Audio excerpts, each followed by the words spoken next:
Chapter 1. The Wolf's Warning. The great hall of the twins fills with laughter and music as Edmure Tully and Roslyn Frey exchange their wedding vows. Banners of silver trout and blue towers hang from the ancient rafters, while servants carry trenchers of roasted meat and flagons of wine between the long trestle tables.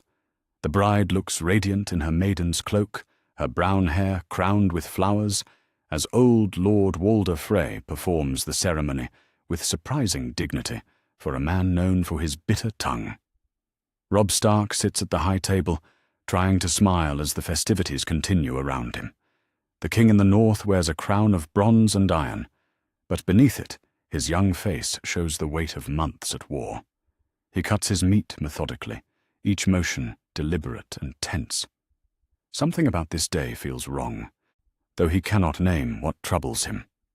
Catelyn Stark watches her son from her place beside him, noting how his jaw tightens whenever Lord Walder speaks. She understands his unease. After the broken marriage pact, after the losses at the hands of the Karstarks, they need this alliance with the Freys. But Walder Frey's sudden generosity feels like a trap waiting to spring. "Your Grace looks troubled," Lord Walder observes from across the table, his watery eyes fixed on Robb. "Surely my grandson's wedding feast provides some small comfort after your recent difficulties." Robb meets the old lord's gaze steadily. "Your grandson has married well, my lord. Lady Roslyn brings honor to both our houses." "Honor." Walder's thin lips curl into what might be called a smile. "Aye, honor's important. Almost as important as keeping one's word." The barb strikes home, but Robb does not flinch. He broke his oath to marry a Frey daughter when he wed Talisa, and now his uncle Edmure pays the price for that choice. The guilt sits heavy in his stomach, heavier than the rich food before him. As the evening progresses, servants clear the tables for dancing. Musicians take their places near the walls, tuning their instruments and adjusting their positions. Robb notices how many musicians Lord Walder has invited, far more than necessary for a simple wedding feast. They spread throughout the hall like soldiers taking positions for battle. Outside the great hall, Grey Wind paces restlessly in the courtyard. The great grey direwolf should be in the kennels, safely away from the feast, but he refuses to go. His hackles rise each time a servant approaches, and low growls rumble from his throat like distant thunder. The kennelmaster tries twice to lead him away, but Grey Wind bares his fangs and snaps at the man's hands. "The beast won't settle, your grace," the kennelmaster reports when he returns to the hall. "Never seen him like this before. It's like he smells something wrong." Robb frowns and pushes back from the table. Through the tall windows, he can see Grey Wind stalking back and forth, his yellow eyes fixed on the great hall. Direwolves have keener senses than men. If Grey Wind smells danger, perhaps Robb should listen. Catelyn follows her son's gaze to the windows, then turns her attention back to the hall. The musicians have finished their preparations, and she studies them more carefully now, or something about their instruments seems off. The crossbow strings, she realizes with growing alarm. Several of the musicians have what appear to be crossbow strings attached to their lyres and drums, hidden among the normal strings, but gleaming differently in the torchlight. She leans close to Robb, keeping her voice low. "Look at the musicians. Look at their instruments carefully." Robb's eyes sweep the hall, noting details he had missed before. The musicians stand too straight, like soldiers at attention. Their hands rest near their instruments in ways that suggest familiarity with weapons rather than music, and now that his mother has pointed it out, he can see the telltale glint of steel hidden among wooden frames and leather drumheads. "We need to leave," Catelyn whispers urgently. "Now." But before Robb can respond, the music begins. The opening notes of "The Rains of Castamere" fill the great hall, that haunting melody that speaks of destroyed houses and buried ambitions. It is a strange choice for a wedding feast, a song about the end of proud lines, not the beginning of new ones. The bride looks confused, and even Edmure glances around uncertainly, but Lord Walder Frey merely smiles his cold smile. Robb's blood turns to ice water in his veins. He knows this song too well. It played when Tywin Lannister destroyed House Reyne and House Tarbeck decades ago.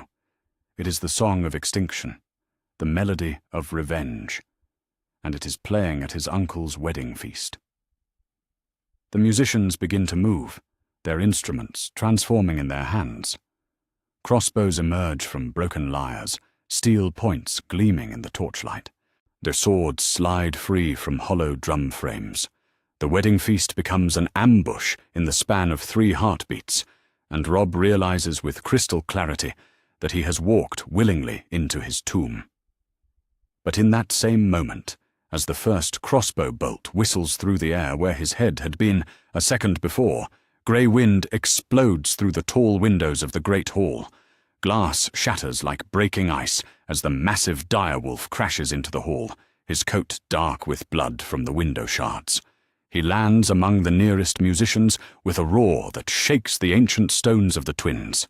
His teeth find a crossbowman's throat before the man can loose his second bolt, and suddenly the carefully planned massacre becomes a desperate melee. Robb draws his sword as chaos erupts around him. What the crossbow bolt meant for his heart has buried itself in the wooden back of his chair instead, and he offers a silent prayer of thanks to whatever gods protect kings and wolves. The Red Wedding has begun, but the young wolf is very much alive, and his pack is with him. Grey Wind's warning has given them the moment they need to fight back. Now they must survive what comes next. The Feast of Treachery has begun, but this time the wolves are ready for the slaughter. Chapter 2. Blood and Betrayal Reversed. The great hall of the twins explodes into chaos as Grey Wind's massive form crashes through the high windows. Shards of coloured glass rain down like deadly snow, while the direwolf's roar shakes dust from the ancient rafters. Robb Stark draws his sword in one smooth motion, the steel singing as it leaves its sheath. Around him, the northern lords who moments before sat drinking wine now overturn tables and reach for their weapons. Treachery! Robb's voice cuts through the din like a war horn. To me! Protect the king! The Frey musicians abandon all pretense of their disguise. Crossbows emerge from broken instruments as sellswords throw aside their minstrel robes to reveal mail beneath. But Grey Wind's warning has cost them their greatest advantage: surprise. The northern lords are no longer helpless guests caught unaware. They are wolves cornered in their enemy's den, and cornered wolves are the most dangerous beasts of all. Small Jon Umber upends his entire table with a bellow that rivals Grey Wind's roar. The massive oak surface becomes a shield as crossbow bolts thud into its underside. Behind this improvised barricade, he draws the great two-handed sword from his back, its blade nearly as tall as a man. Stark! Stark! The cry goes up from a dozen northern throats as chaos engulfs the hall. Catelyn Stark finds herself trapped between 2 disguised sellswords, their daggers gleaming in the torchlight. One lunges for her throat while the other moves to block her escape. She has no weapon, no armor, only a mother's desperation to survive and see her children again. But before the first blade can find its mark, Small Jon Umber appears behind her attacker like an avenging giant. The Umber Lord's massive sword takes the sellsword's head clean off his shoulders. Blood sprays across the fallen banners as the headless corpse crumples to the rushes. The second assassin hesitates for a heartbeat, staring at his companion's fate, and that hesitation costs him his life. Small Jon's backswing opens the man from shoulder to hip. "Are you hurt, my lady?" Small Jon asks, already scanning for the next threat. "No." Catelyn's voice shakes, but her eyes are sharp. "Find Edmure. Protect the bride." Across the hall, Grey Wind tears through a cluster of Frey soldiers with primal fury. His massive jaws snap a crossbowman's arm like kindling, while his claws rake another man's chest open to the bone. The direwolf fights with the intelligence of his pack, driving the enemies back toward the walls where Robb's men can corner them. But the greatest betrayal comes from an unexpected quarter. Lord Roose Bolton rises from his seat at the high table, his pale eyes fixed on Robb's back. The Dreadfort Lord draws a long knife from beneath his cloak, as its blade gleaming with some dark substance. This was to be his moment, the killing blow that would earn him Tywin Lannister's gratitude and a warden's title. Robb spins to face a crossbowman, his sword deflecting a bolt meant for his heart, when he spots Bolton's approach in his peripheral vision. The King in the North's combat instincts save his life as he drops low and rolls aside. Bolton's poisoned blade whistles through empty air where Robb's neck had been a moment before. "Roose Bolton," Robb's voice carries a cold fury that would have made his father proud. "I should have known." Bolton says nothing, simply attacks again with methodical precision. But Robb is younger, faster, and fighting for his life. When the Dreadfort Lord overextends on a thrust, Robb's counterattack opens Bolton's forearm to the bone. The poisoned knife clatters across the blood-slick stones. "You sold us to the Lannisters," Robb says. Not a question, but a statement of fact. "The North needs lords who understand which way the wind blows," Bolton replies, clutching his wounded arm. "You were always too much your father's son." Robb's sword point finds Bolton's throat before the man can say another word. "And you were always too much like yourself." The blade slides home with a whisper of steel through flesh. Roose Bolton dies with the same cold expression he wore in life, his pale eyes losing their light as he crumples beside the high table. One betrayer down, but the hall still rings with the sounds of battle. Lord Walder Frey attempts to flee through a side door, his aged legs carrying him with surprising speed for a man past his 90th year. But Daisy Mormont blocks his path, the Lady of Bear Island's mace dripping with Frey blood. Behind her, 3 of Walder's sons lie motionless on the rushes, their skulls caved in by her weapon. "Going somewhere, my lord?" Daisy's voice carries dark amusement. Walder's watery eyes dart left and right, seeking escape that will not come. "You cannot touch me. I am lord of this house. Guest right protects me." "You broke guest right the moment your musicians drew steel," Robb declares, approaching with his bloodied sword still in hand. "You are no longer a host. You are a kinslayer and an oath-breaker." The old lord's defiance crumbles as he realizes the magnitude of his failure. The Red Wedding was meant to end with dead Starks and grateful Lannisters. Instead, his great hall runs red with Frey blood, while the young wolf stands triumphant among the corpses of his would-be killers. In the corridors beyond the hall, northern soldiers hunt down fleeing sellswords and Frey men-at-arms. The twins' own guards, caught between competing loyalties, largely choose to surrender rather than die for their treacherous lord's failed gambit. Those who fight do not live long enough to regret their choice. Meanwhile, in the bridal chamber, high above the carnage, Edmure Tully finds himself defending his new bride from her own family's soldiers. 3 Frey men-at-arms burst through the chamber door, swords drawn, intent on eliminating any witnesses to their lord's treachery. But Edmure is no helpless lordling, despite his reputation for poor judgment in war. He spent years training in River Run's yard, and desperation makes him deadly. His sword takes the first attacker in the belly, doubling the man over with a scream. The second swings for Edmure's head, but the Tully Lord ducks and drives his shoulder into his attacker's midsection, sending both men crashing into the chamber's hearth. The third hesitates, unwilling to strike, while his companion grapples with their target. And that hesitation proves fatal when Roslyn Frey drives a fireplace poker through his back. "My lord!" Roslyn's voice shakes with shock at her own actions. I did not know. I swear by the old gods I knew nothing of this plot." Edmure pulls his sword free and studies his young bride's face. Tears streak her cheeks, and her hands tremble as she drops the bloody poker. This is not the face of a conspirator, but of an innocent caught in her family's web of treachery.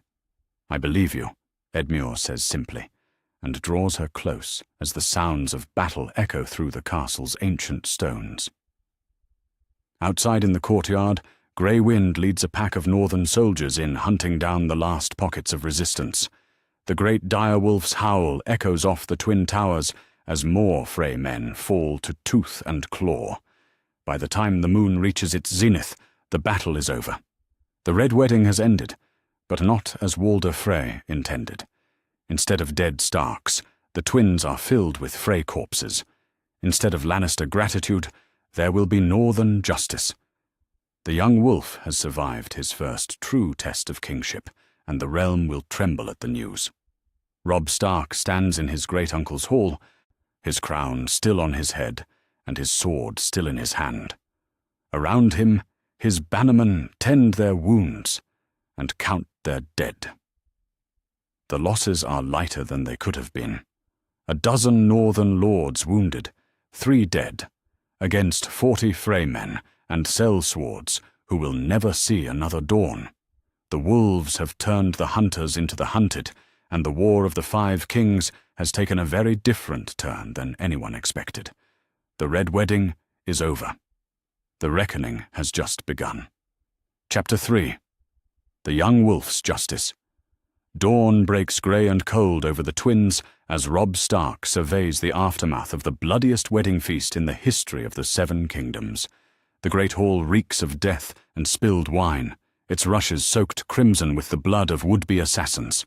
Our servants work in silence to clear the corpses, while northern soldiers guard the entrances with grim efficiency. The king in the north has work to do and justice to dispense. In the dungeon beneath the eastern tower, captured Frey, men-at-arms and sellswords await their fate. Robb descends the stone steps with Small John Umber at his side, their torches casting dancing shadows on the damp walls.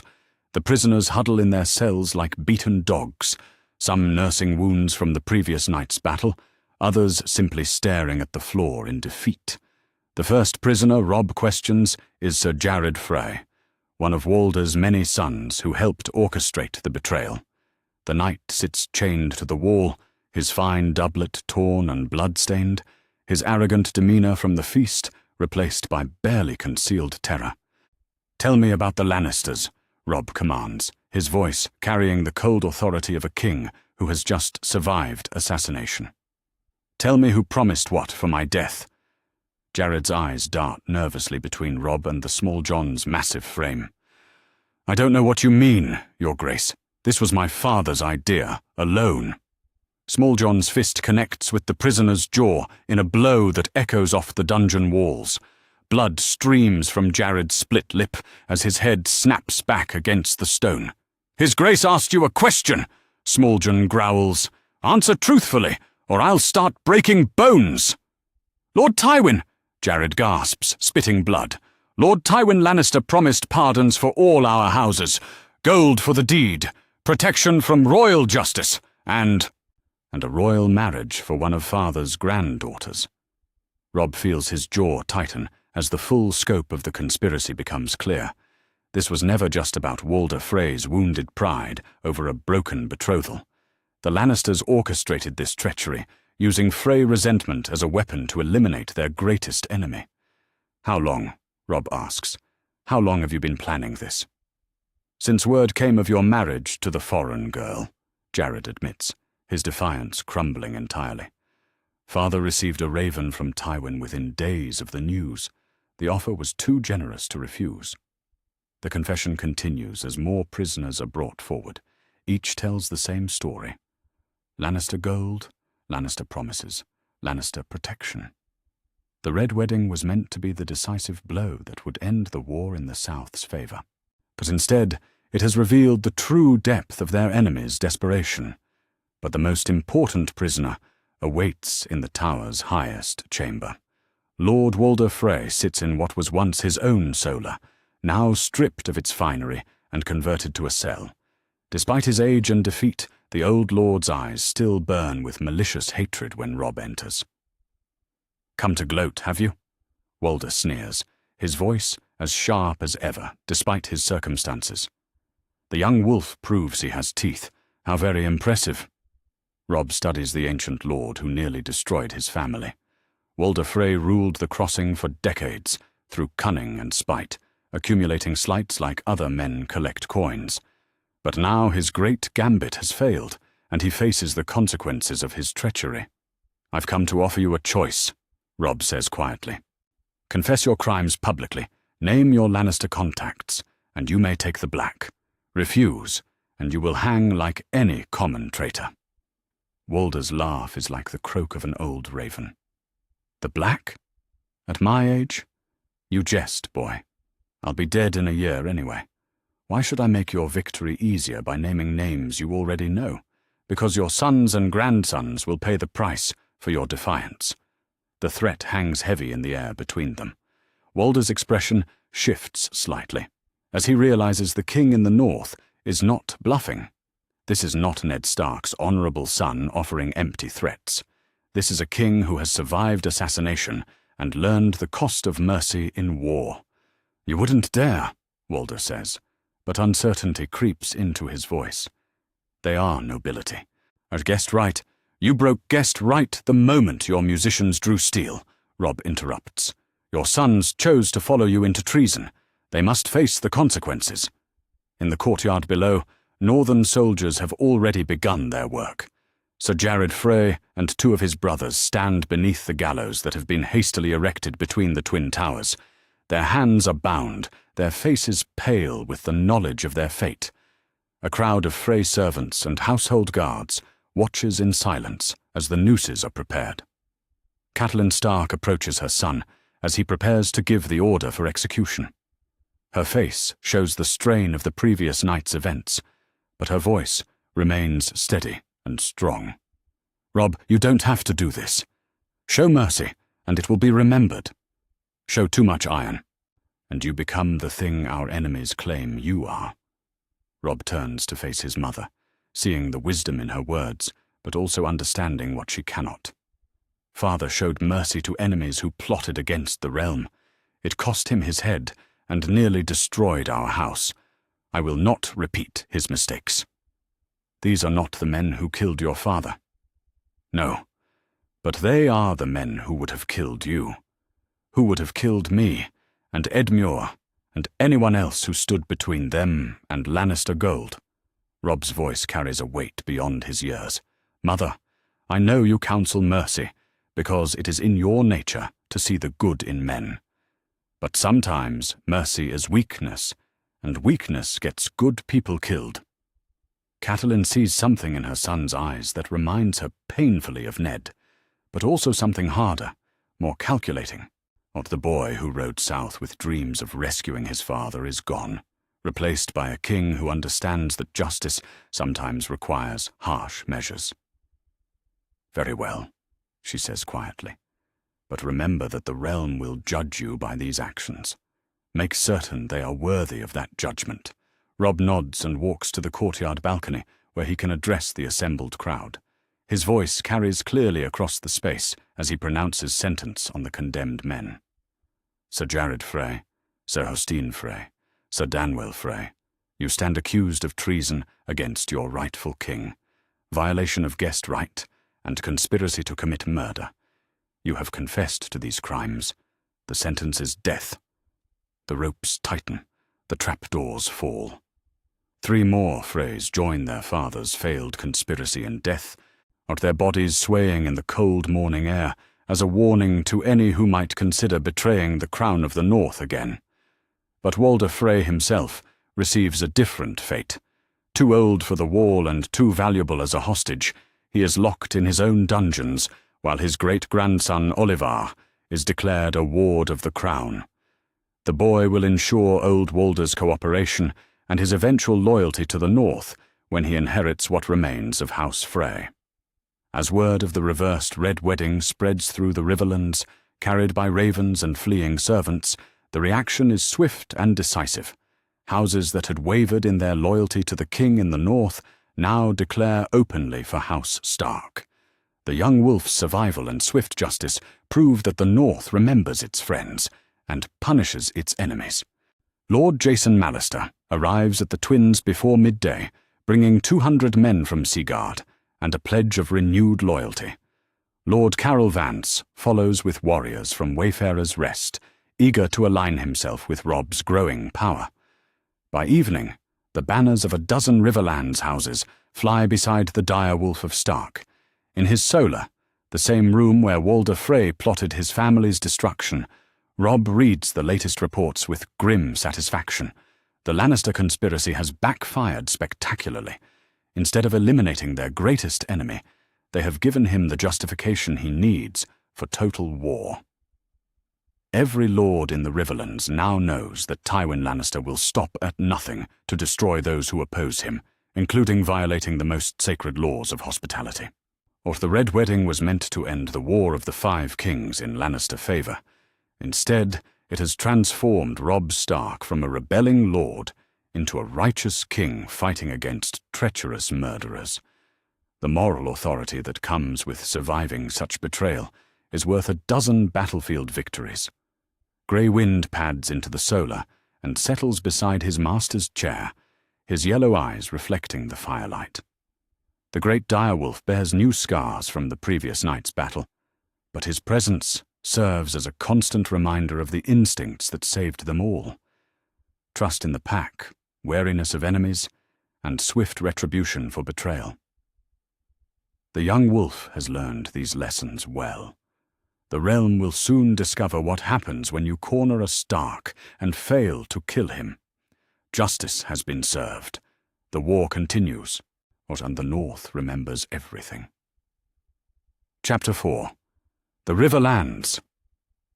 Rally ravens darken the skies above Westeros, as word of the Red Wedding's reversal spreads like wildfire across the Seven Kingdoms. From the twins, black birds carry messages that will reshape the very foundations of the War of the Five Kings. The young wolf lives, the Freys lie dead in their own hall, and the king in the north stands triumphant where he should have fallen. The realm holds its breath as the implications of this stunning reversal become clear. In the Red Keep, Tywin Lannister reads the Raven's message 3 times before setting it aside with deliberate calm. His solar overlooks the Blackwater, where ships from across the realm bring supplies and reinforcements to defend the capital. But now those preparations seem insufficient against an enemy who has proven impossible to kill. Impossible! Grand Maester Pycelle wheezes from his chair, his ancient hands trembling as he reviews the report. The plan was flawless. Walder Frey himself assured us. Walder Frey is dead, Tywin interrupts, his voice carrying the cold fury of a man whose greatest gambit has failed spectacularly, along with his sons and our best chance of ending this war quickly. Tyrion Lannister enters the solar without ceremony, his mismatched eyes taking in the scene with shrewd intelligence. As Master of Coin, he understands better than most what this defeat will cost the crown in both gold and credibility. "How bad is it?" Tyrion asks, though his tone suggests he already knows. "The Stark boy not only survived our trap but turned it against us," Tywin replies. "Half the Riverlands will flock to his banner within the fortnight. Our allies will question our ability to protect them. And worst of all, he now has the moral authority of a king who survived treachery." The implications hang heavy in the air like smoke from a funeral pyre. The Red Wedding was meant to be the decisive blow that would end northern resistance and consolidate Lannister power. Instead, it has given their enemies everything they need to rally the realm against them. Meanwhile, at the Twins, the courtyard fills with the banners of a dozen houses as word spreads through the Riverlands. Lord Jason Mallister arrives from Seaguard with 500 men, his weathered face grim with purpose. Behind him ride the Knights of House Vance, their purple banners snapping in the wind alongside the dancing maiden of House Mooten. Sir Brynden Tully, the Blackfish, stands atop the battlements watching the growing army below. Catelyn's uncle has seen 6 decades of war and peace, but never has he witnessed such a rapid shift in fortune. The scattered resistance that fought desperately against overwhelming odds has become a tide of righteous anger that threatens to sweep the Lannisters from power entirely. 30,000 men and growing, he reports to Robb as they review the latest tallies in the Twins' Great Hall. Every lord with a grievance against the Iron Throne seems to remember his duty to the rightful king. Robb studies the map spread across the massive oak table, its surface marked with wooden tokens representing the forces gathering to his banner. But the Red Lion of Lannister seems smaller now, surrounded by the wolf, trout, and eagle of his growing coalition. What of the lords who stayed neutral? Robb asks.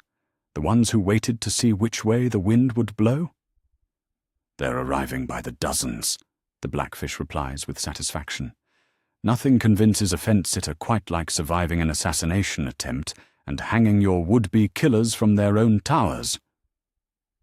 The truth of those words becomes evident as another column approaches the twins' gates.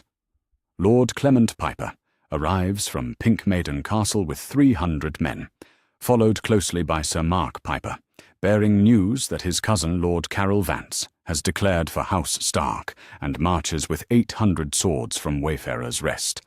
But the most significant arrival comes from an unexpected quarter. Lord Titus Blackwood rides through the gates with nearly 1,000 men from Raventree Hall, his arrival marking the end of a neutrality that has lasted since the war began. The ancient rivalry between Blackwood and Bracken has kept both houses from fully committing to either side, but news of Lannister treachery at the Red Wedding has finally forced their hand. "Your Grace," Lord Blackwood says as he kneels before Robb in the Great Hall, "House Blackwood has kept its swords sheathed too long, while good men died for want of justice. No more." Robb raises the grizzled lord to his feet with genuine warmth. "Rise, Lord Blackwood. The realm has need of your ravens, and I have need of your counsel. The political implications extend far beyond the Riverlands. In the Vale, lords who chafed under Lysa Arryn's isolationist policies whisper of riding to support the king in the north. The revelation that the Lannisters would break guest right itself has shocked the noble houses of Westeros, many of whom begin to question whether such a crown deserves their loyalty. From Winterfell comes news that lifts Robb's spirits considerably. Sir Roderick Castle writes that the northern lords who remained to defend their holdings have begun mobilizing their household guards and sworn swords. Lord Wyman Manderley promises 1,000 men from White Harbour, while Lady Mage Mormont sends word that 200 Bear Island warriors march south to rejoin their king. But perhaps the most welcome sight comes when the gates of the twins open to admit a column of northern lords thought lost to the war's early battles. Der Lord Rickard Karstark's surviving son, Harrion, arrives with 300 men who escaped the destruction of their house's main force. Behind him rides Sir Kyle Condon with the remnants of House Serwyn, their ranks diminished but their loyalty unbroken. "We heard you were dead," Harrion Karstark says bluntly as he clasps Robb's hand in greeting. "When word came of the Red Wedding, we thought the war was over." "The war is far from over," Robb replies, "but now we fight it from a position of strength rather than desperation." Indeed, the strategic situation has transformed dramatically in the weeks following the failed massacre. Intelligence gathered from captured Frey correspondence reveals the full extent of Lannister gold flowing to buy treachery throughout the realm. Lists of lords approached with bribes, promises made to turncoats, and detailed plans for eliminating northern leadership paint a picture of systematic corruption that shocks even cynical observers. "Look at this," Catelyn says, holding up a captured letter bearing Tywin's seal. "Gold promised to House Waynwood if they could convince the Vale to declare for Joffrey. A lordship offered to Sir Arnell Blackmont if he could deliver Dorne's neutrality. They tried to buy the entire realm." The revelations serve Robb's cause as effectively as any military victory. Lords who might have remained neutral find their names on Lannister lists of potential collaborators, driving them into the northern camp out of self-preservation as much as justice. The moral authority that comes from surviving treachery combines with practical politics to create an irresistible tide of support. Sir Brandon coordinates the growing forces with the efficiency of a man who has spent his life preparing for exactly this moment. Supply lines are established to feed the swelling army, scouts are dispatched to monitor enemy movements, and defences are strengthened around the twins to protect against any Lannister counterattack. "We can't stay here much longer," he warns Robb during their evening council. 30,000 men eat a lot of food, and the twins weren't built to support an army this size indefinitely. "Where do you recommend we march?" Robb asks, though his eyes already study the map with the intensity of a natural strategist. "Harrenhal," the Blackfish replies without hesitation. "It's the key to controlling the Riverlands, and its fall would open the road to King's Landing. More importantly, of course, it's held by a skeleton garrison that can't possibly withstand our numbers." The prospect of retaking Harrenhal energizes the assembled lords. The massive castle has been a symbol of Lannister power in the Riverlands since the war began, and its capture would send an unmistakable message that the tide has truly turned. But Robb understands that military victories alone will not win this war. The political dimension requires equal attention, and the Northern King has learned hard lessons about the importance of securing reliable allies. Messages are dispatched to Stannis Baratheon on Dragonstone, to the surviving lords loyal to the true king, and even to Dorne, where Prince Oberyn Martell's hatred of the Lannisters might be turned to their advantage. "Or the realm must see that we fight not for conquest but for justice," Robb tells his mother as they walk the battlements beneath the evening stars. "The Lannisters have shown their true nature. Now we must show ours." Grey wind pads beside them, the great dire wolf's presence a constant reminder of the instincts that saved them all. The wolf's pack has grown from a handful of loyal bannermen to an army that could challenge the Iron Throne itself. But growth brings new responsibilities and new dangers that require careful navigation. As the moon rises over the twins, ravens continue their flights across the darkened realm. Some carry messages of alliance and support to the king in the north. Others wing toward King's Landing with increasingly desperate reports of northern strength. What the War of the Five Kings has taken a turn that no one anticipated, and the realm trembles as two great powers prepare for a confrontation that will determine the future of Westeros. The Red Wedding's reversal has done more than save Robb Stark's life. It has transformed him from a rebellious boy playing at war into a true king with the power to reshape the Seven Kingdoms. The question now is whether he possesses the wisdom to use that power wisely. The Riverlands have rallied to his banner. The realm watches with bated breath, and in King's Landing, Tywin Lannister begins planning for a war he thought was already won. Chapter 5. The King in the North Strategy. The Great Hall of the Twins has been transformed into a war room worthy of kings. Maps cover every surface of the massive oak table, their parchment edges weighted down with daggers and wine cups as the assembled lords debate the realm's future. Banners of a dozen houses hang from the rafters above, their colours bright in the morning light that streams through the tall windows. This is no longer the scene of a failed massacre, but the beating heart of a kingdom preparing for its greatest campaign. Robb Stark stands at the head of the table, his bronze and iron crown catching the light as he studies the disposition of forces across the Seven Kingdoms. Around him, his war council represents the cream of Northern and Riverlands nobility.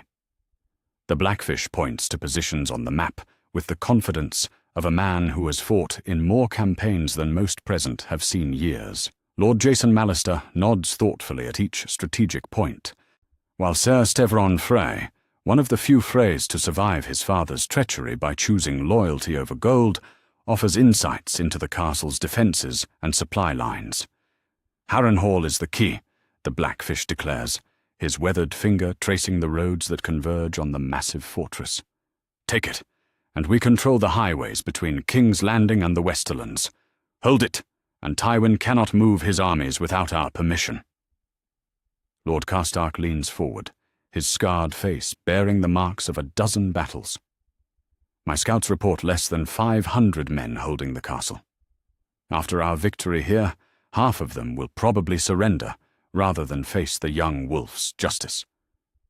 The intelligence gathered from captured Frey correspondents has proven invaluable in planning their next moves.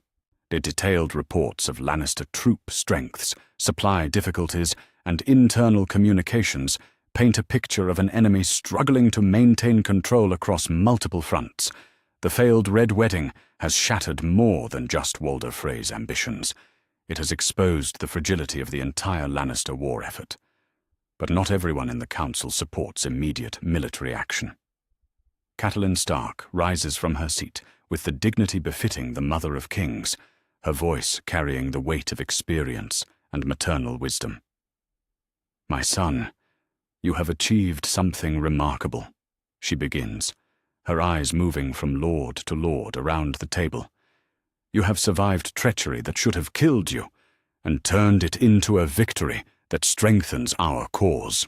Perhaps it is time to negotiate from this position of strength, rather than risk it all on another campaign." The hall falls silent as mother and son regard each other across the maps that could reshape the realm. This is not merely a strategic discussion, but a fundamental choice about the kind of king Robb will become. Will he be the cautious ruler who consolidates his gains, or the bold conqueror who presses his advantage to its ultimate conclusion? "What terms would you have me offer?" Robb asks, genuine curiosity in his voice, despite the steel beneath. "Independence for the North and Riverlands, recognition of your crown, and the return of your sisters. Joffrey keeps King's Landing and the remaining kingdoms, and the realm has peace." Sir Brynden shakes his head before Robb can respond. "My lady, with respect, that assumes the Lannisters will honor any agreement they make. They broke Guest Right itself to try to kill your son. What oath would they not break if it served their purposes?" Lord Mallister nods agreement.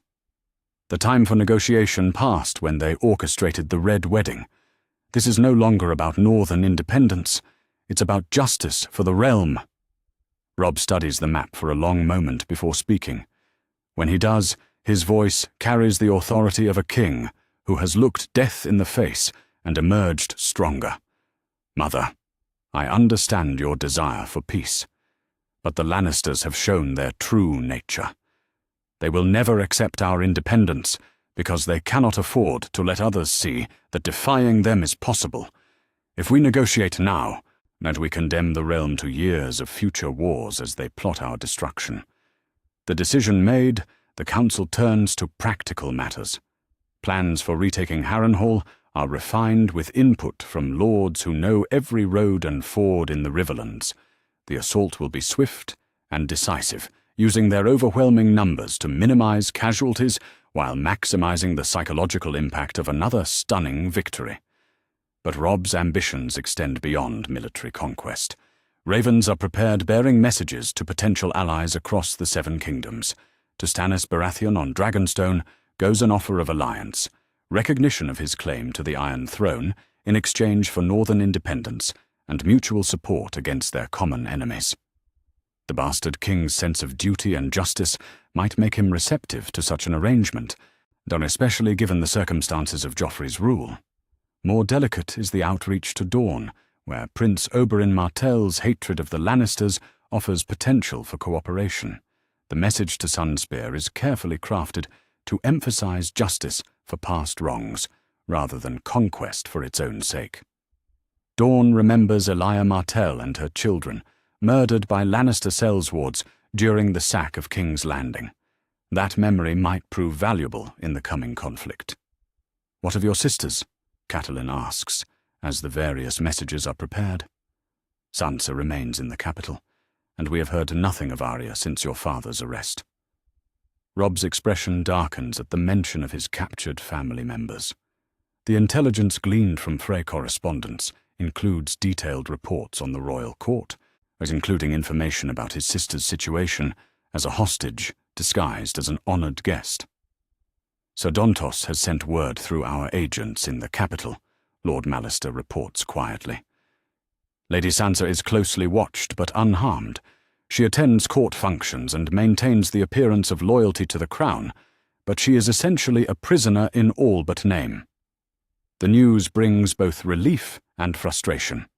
Sansa lives, but her rescue will require careful planning and precise execution. A frontal assault on King's Landing might save her, but it could also cost her life if the Lannisters choose to use her as a final bargaining chip. We will need to coordinate any rescue attempt with our assault on the capital, the Blackfish observes. Strike too early, and they kill her out of spite. Strike too late, and she becomes a shield against our advance. Plans begin taking shape for a multi-pronged operation that would combine military pressure with covert extraction. Agents already in the capital would position themselves to act when the moment comes, while the main army's approach would force the Lannisters to focus their attention on external threats rather than internal security. As the council continues its deliberations, scouts arrive with fresh intelligence from across the Riverlands. The reports confirm what their captured documents suggested.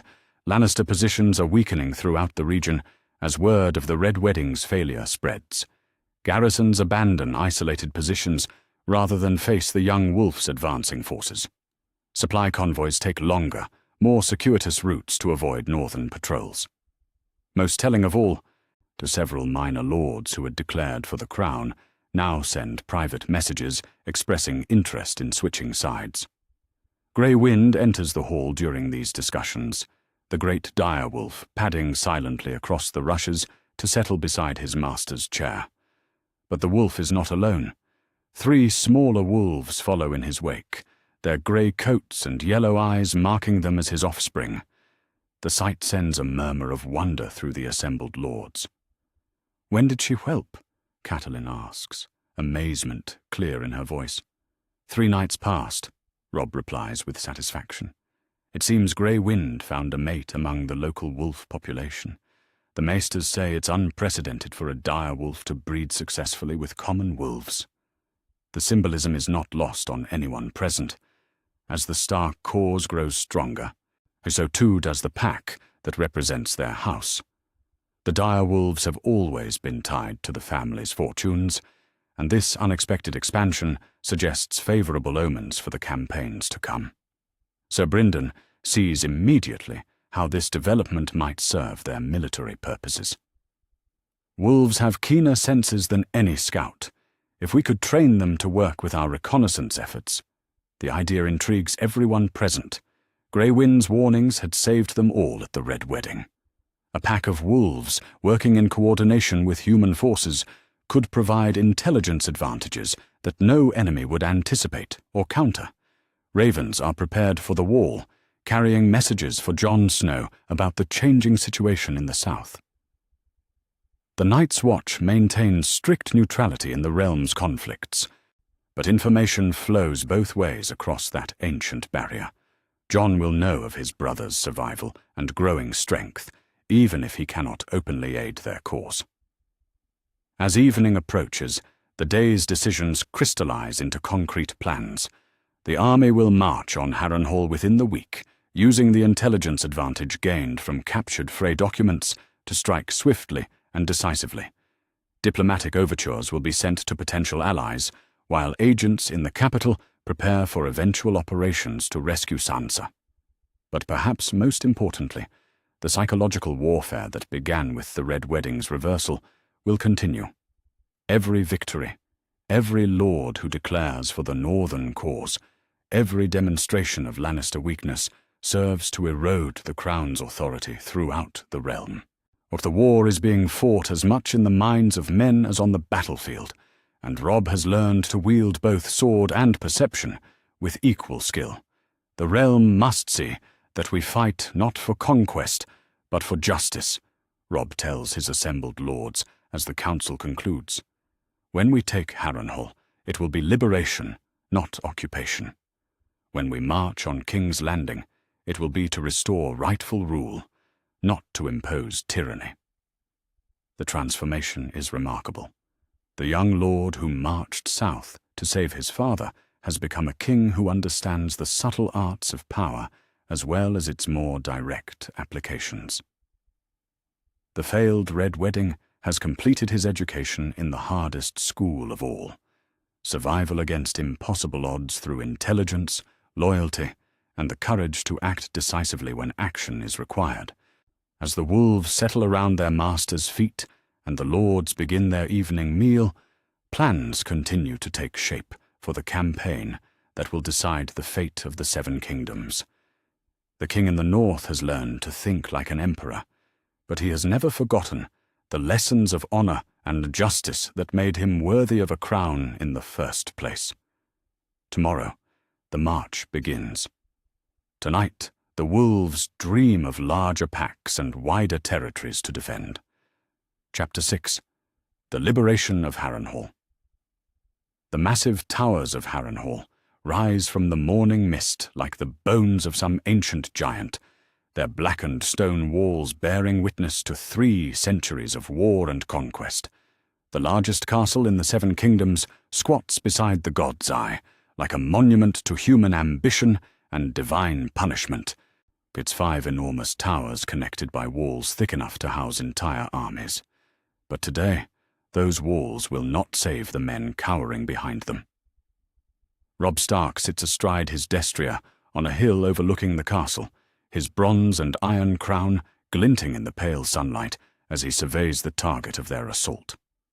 Around him, 30,000 northern and riverland soldiers prepare for battle, with the methodical efficiency of veterans who have learned to trust their king's judgment. The intelligence gleaned from Rose Bolton's captured correspondence has revealed every weakness in Harrenhal's defenses, every secret passage and vulnerable gate that the traitor lord had planned to use for his own purposes. 400 men, the Blackfish reports as he rides up beside his king. Our scouts confirm the garrison is even smaller than we hoped. Half of them are green boys who've never seen real combat. Sir Bryndon's weathered face shows satisfaction as he points toward the castle's various entrances. The detailed plans recovered from Bolton's documents have proven their worth. Secret tunnels known only to the castle's former inhabitants, postern gates left unguarded due to insufficient manpower, and weaknesses in the wall that a larger garrison might have corrected. The Wailing Tower has only a dozen men, continues the Blackfish. The Tower of Ghosts is completely unmanned. They're concentrated in the Kingspire Tower and are trying to hold the main gatehouse, but they don't have enough bodies to properly defend the perimeter. Grey Wind pads silently through the camp with his 3 offspring trailing behind him, their yellow eyes fixed on the distant castle. The direwolves sense their master's anticipation and share his predatory focus. Soon there will be hunting, and the pack will feed well on the fear of their enemies. As darkness falls, the assault begins with the silence of wolves stalking prey.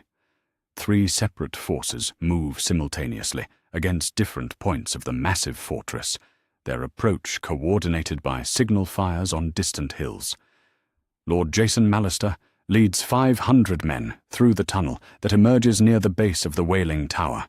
Sir Kyle Condon takes another 300 through a breach in the outer wall that Bolton's documents identified as inadequately repaired. And Robb himself leads the main force in a frontal assault on the gatehouse that will draw attention from the other attacks. The tunnel assault succeeds beyond their wildest hopes. Mallister's men emerge inside the castle's outer ward without opposition, the skeleton garrison having no idea that their defenses have been compromised. Steel rings on steel as surprised Lannister guards are cut down before they can raise an alarm. Within minutes, the Seaguard men control half the castle's towers and are opening gates for their comrades outside. At the main gatehouse, Robb's assault serves its purpose as a distraction. Crossbow bolts whistle from the battlements as northern shields lock together in a protective wall. Ladders rise against the walls while rams thunder against the iron-bound gates. The defenders concentrate their meager numbers against this obvious threat, never realizing that their castle is already lost. The breakthrough comes when Grey Wind leads his pack in a flanking assault that no human commander anticipated. The great direwolf finds a gap in the wall that even Bolton's intelligence missed, a drainage grate large enough for wolves, but too small for men to notice.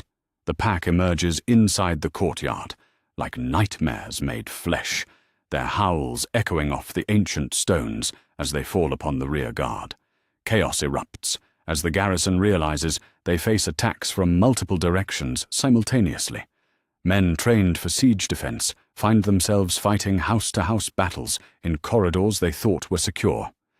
The Lannister commander attempts to rally his forces in the Kingspire Tower's Great Hall, but his men are scattered and demoralized by the speed and coordination of the assault. In the Tower of Ghosts, a young serving girl huddles in an alcove as armed men thunder past her hiding place. Arya Stark has survived months in this cursed castle by making herself invisible, learning to move like a shadow through corridors that have seen the deaths of kings and heroes. But tonight brings sounds she has not heard since her capture, the war cries of northern men fighting for justice rather than conquest. The girl emerges from her hiding place as the sounds of battle draw closer. Through a window, she sees banners she recognizes flying over the outer ward. The grey direwolf of House Stark snaps in the wind beside the silver trout of House Tully, and her heart leaps with a hope she had thought long dead. Her family has come for her at last. But before she can make her way toward the sounds of friendly voices, as a figure emerges from the shadows behind her. Jaqen H'ghar moves with the fluid grace of a professional killer, his red and white hair catching the torchlight as he approaches the young wolf he has protected through months of danger. "A girl has waited long for this night," he says in his musical Lorathi accent. A man knew the wolves would come, for wolves always hunt in packs. "You knew?" Arya stares at the mysterious man who has taught her so much about death and survival. "You knew my brother would come here." A man hears many whispers in the darkness. Ravens sing of victories at the Twins, of kings who cannot be killed, of wolves who turn hunters into prey. His mismatched eyes gleam with something that might be amusement. A girl's family has grown strong while she learned the ways of silence and shadows. Together, they make their way through corridors thick with smoke and the screams of dying men. Jaqen leads her by routes only he knows, past battles and through passages that emerge near the Great Hall, where the last defenders have made their stand. When Lannister soldiers bar their path, the faceless man deals with them as efficiently as a farmer harvesting wheat. The Great Hall of Harrenhal has seen the deaths of kings and the fall of ancient houses. But tonight it witnesses something unprecedented: the complete collapse of Lannister power in the Riverlands. The surviving garrison kneels in surrender as northern lords fill the cavernous space, their torches casting dancing shadows on walls that have echoed with centuries of screams. Robb Stark enters the hall with grey wind at his side, his sword still bloody from the fighting that secured the gatehouse. Victory has transformed the young king into something more than human, a figure of legend stepping from the pages of songs into brutal reality.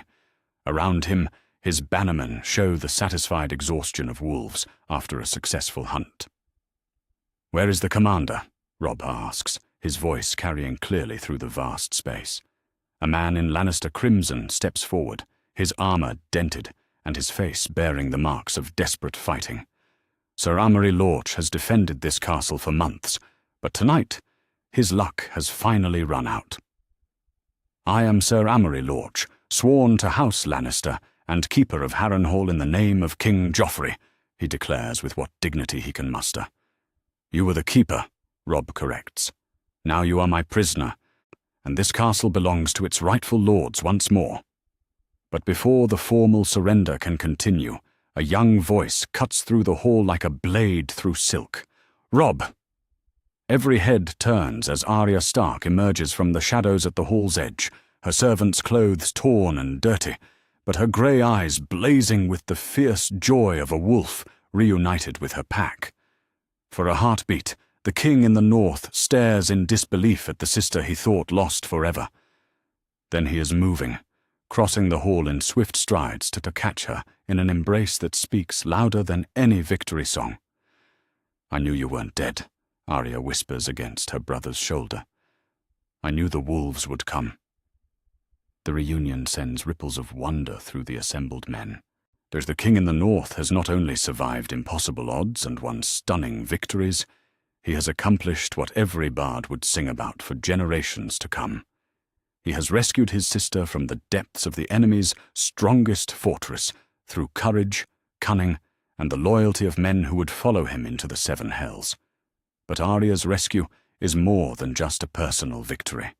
The intelligence she provides about the castle's recent history proves invaluable for understanding Tywin Lannister's broader strategy. During her months of servitude, she observed meetings, overheard conversations, and memorized details that fill crucial gaps in their knowledge of enemy plans. Lord Tywin planned to abandon the Riverlands entirely, she reports, as the immediate chaos of victory settles into the more mundane tasks of consolidation. He kept only enough men here to hold the major castles, while pulling the rest back to defend King's Landing and the Westerlands. The captured garrison confirms her account when questioned. Sir Amory produces correspondence, showing the systematic withdrawal of Lannister forces throughout the region, a strategic retreat that leaves isolated strongholds vulnerable to exactly the kind of coordinated assault Robb has just executed. More importantly, the prisoners reveal details of Tywin's defensive preparations around the capital, troop strengths, supply routes, planned fallback positions, all the information an attacking army needs to plan its next campaign. The old lion's caution in defending his gains has inadvertently provided his enemies with the intelligence required to destroy them. As dawn breaks over the god's eye, Harrenhal flies northern banners for the first time in generations. The restoration moves swiftly as Edmure Tully arrives with administrators to re-establish proper Riverlands governance. Houses that have suffered under Lannister occupation send representatives to pledge renewed loyalty to their rightful lords. But perhaps the most significant development comes from an unexpected source. Jaqen H'ghar approaches Robb during the victory feast, his exotic features unreadable in the torchlight. "A king has accomplished much this night," he observes in his musical accent. A man wonders if a king understands how much more remains to be accomplished. "Speak plainly," Robb replies, though his tone remains respectful. This strange man helped save his sister, earning consideration regardless of his cryptic manner. Of the Iron Throne has many servants in many places. Some serve with gold, some with steel, some with poison in the dark. Jaqen's smile carries implications that make seasoned warriors uncomfortable. A man knows where such servants might be found and how they might be discouraged from their service. The offer hangs in the air like incense from a funeral pyre. The faceless men of Braavos are known throughout the world as assassins without peer, killers who can end lives that armies cannot touch. Their services come at a price beyond mere gold, but their effectiveness is absolute. "I fight with honor," Robb says carefully. "I will not become the thing I seek to destroy." "A man respects honor in a king," Jaqen replies with approval. "But a man also knows that some enemies cannot be defeated with honor alone. A girl will tell you, sometimes the wolf must be as cunning as the spider to protect the pack." As the mysterious Braavosi fades back into the shadows, Robb contemplates the implications of their conversation. The war has taught him hard lessons about the price of mercy and the necessity of decisive action. But how far can a righteous king go in pursuit of justice before he becomes indistinguishable from his enemies? For now, those questions can wait. Harrenhal is liberated, his sister is safe, and the road to King's Landing lies open before them. The young wolf has proven that no fortress is impregnable when attackers possess superior numbers, better intelligence, and the righteous fury of those who have been wronged once too often.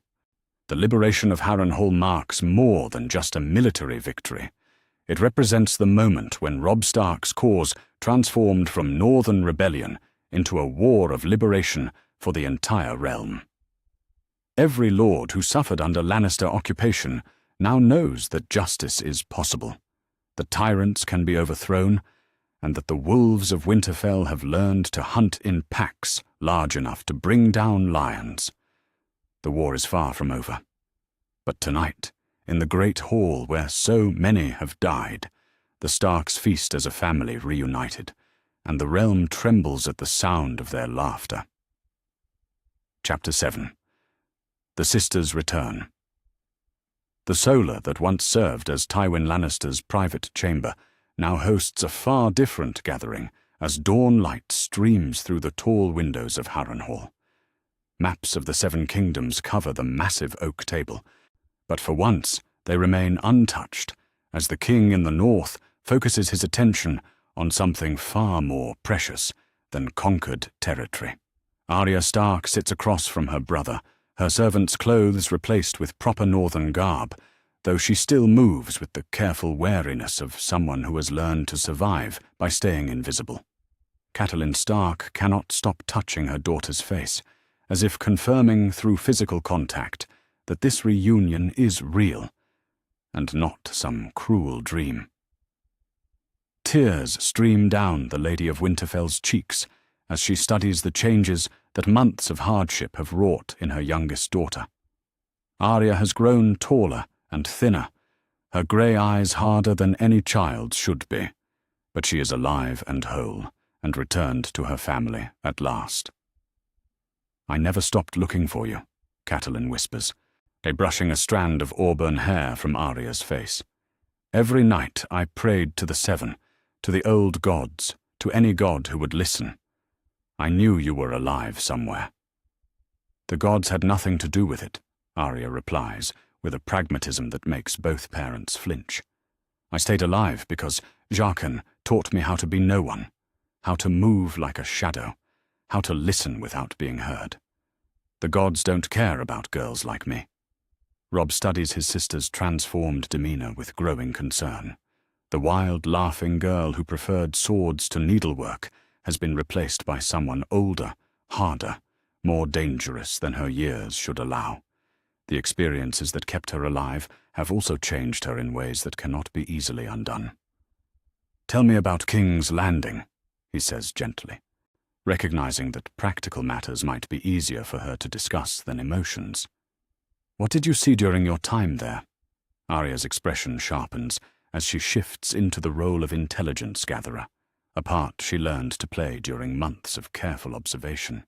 Her memory for details proves remarkable as she recounts conversations overheard in the Red Keep's corridors, troop movements observed from servant areas, and the general mood of a court growing increasingly desperate as news of northern victories spreads. "Queen Cersei trusts no one," Arya begins, her voice carrying the flat tone of someone recounting observed facts rather than personal experiences. "She sees enemies everywhere and spends most of her time drunk on wine and rage. She talks constantly about having Sansa killed if you come too close to the capital. But Tyrion Lannister usually talks her out of it." The news about their sister's precarious situation brings immediate tension to the room. Robb's jaw tightens as he contemplates the delicate balance required to rescue Sansa without triggering her execution. Catelyn grips her daughter's hand more tightly, drawing comfort from one child while fearing for another. "What about the defenses?" Robb asks, forcing himself to focus on actionable intelligence rather than emotional reactions. "How many men does Joffrey have in the capital?" "Maybe 10,000 in the city itself, but most of them are gold cloaks who've never seen real battle," Arya reports with the confidence of someone who learned to count guards and assess threats as a matter of survival. "The real soldiers are concentrated around the Red Keep and the gates. But they're all scared. They know you're coming, and they know what happened to the men who tried to kill you at the Red Wedding. The intelligence proves invaluable as the assembled lords compare Arya's observations with their own reports from spies and captured correspondents. A picture emerges of a regime struggling to maintain control as its military advantages erode and political support crumbles. The failed assassination attempt at the Red Wedding has become a symbol of Lannister incompetence that spreads doubt among their remaining allies. "There's something else," Arya adds, her voice dropping to barely above a whisper. I heard Cersei talking with someone about wildfire, lots of it, hidden under the city in places even the pyromancers don't know about. The revelation sends a chill through every man present. What wildfire is the most dangerous weapon in Westeros, capable of destroying entire districts of a city in minutes. If the Mad King's caches remain hidden beneath King's Landing, they represent a threat that conventional military planning cannot address. "How much?" the Blackfish asks grimly, understanding immediately the implications for any assault on the capital. "Enough to burn the whole city," Arya replies matter-of-factly. "The Queen said if she can't rule the Seven Kingdoms, no one will." The strategic discussions continue for hours as lords debate how to approach a city that could become a funeral pyre at a moment's notice. But the conversation takes an unexpected turn when Grey Wind suddenly raises his massive head, ears pricked toward sounds only he can detect. The great direwolf pads to the Solar's windows and releases a howl that echoes across the god's eye with haunting beauty. From the distance comes an answering call, wild and free and hauntingly familiar. Arya leaps to her feet with the first genuine smile anyone has seen from her since the reunion, her careful composure finally cracking to reveal the girl beneath the survivor. "Nymeria," she breathes, pressing her face against the window glass. "She found me." In the forests beyond Harrenhal's walls, a pack of wolves emerges from the tree line, like ghosts made flesh. At their head pads a massive she-wolf with golden eyes and a coat that gleams silver in the morning light. Nymeria has grown large and fierce during her time in the wild, nearly matching Grey Wind's size and clearly the alpha of her own pack.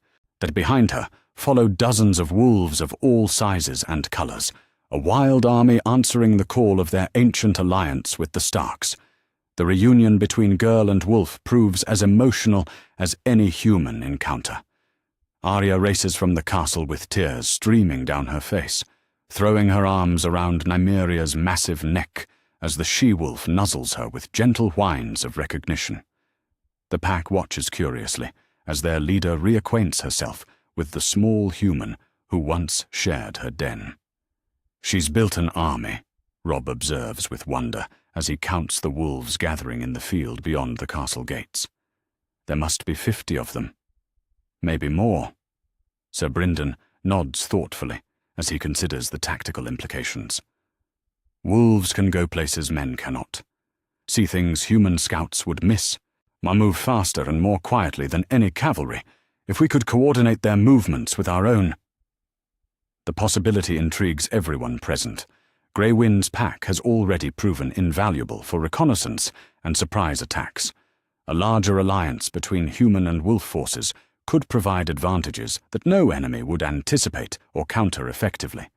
But the true value of Arya's return extends beyond intelligence or military assets. Her survival and rescue provides a powerful symbol of hope that resonates throughout the Northern Army and beyond. Ravens carry word of the reunion to every corner of the realm, spreading news that the Stark family is being reunited through courage and perseverance. Lords who wavered in their loyalties find themselves inspired by a story that reads like something from the Age of Heroes. In the castle's great hall that evening, the assembled lords feast in celebration of victories won and family reunited. Arya sits between her mother and brother, gradually relaxing as the warmth of familiar voices and familiar faces begins to thaw the ice that months of hardship built around her heart.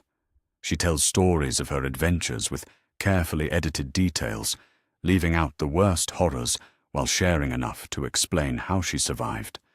"I learned to be like water," she explains when asked how she avoided detection for so long. "Water flows around obstacles, finds the cracks, goes where it needs to go without making noise. Jaqen taught me that a girl could be anyone if she learned to be no one first." The cryptic lesson draws nods of understanding from men who have learned their own hard truths about survival and adaptation. War changes everyone it touches, but the strength to endure and grow stronger comes from remembering who you were before the world tried to break you. As the evening progresses, plans take shape for integrating Arya's intelligence with their broader strategic objectives. The wolf packs will be trained to work in coordination with human forces, providing reconnaissance and harassment capabilities that no traditional army possesses. Intelligence about King's Landing's defenses will be cross-referenced with reports from other sources to build a comprehensive picture of their target. Most importantly, Arya's presence provides something that cannot be measured in men or gold, proof that the Stark family's bond cannot be broken by distance, danger, or despair. The sight of siblings reunited after months of separation sends a powerful message to allies and enemies alike. The wolves of Winterfell protect their own, and those who threaten the pack do so at their mortal peril. But perhaps the most significant development comes when Arya demonstrates the skills she has learned during her time away.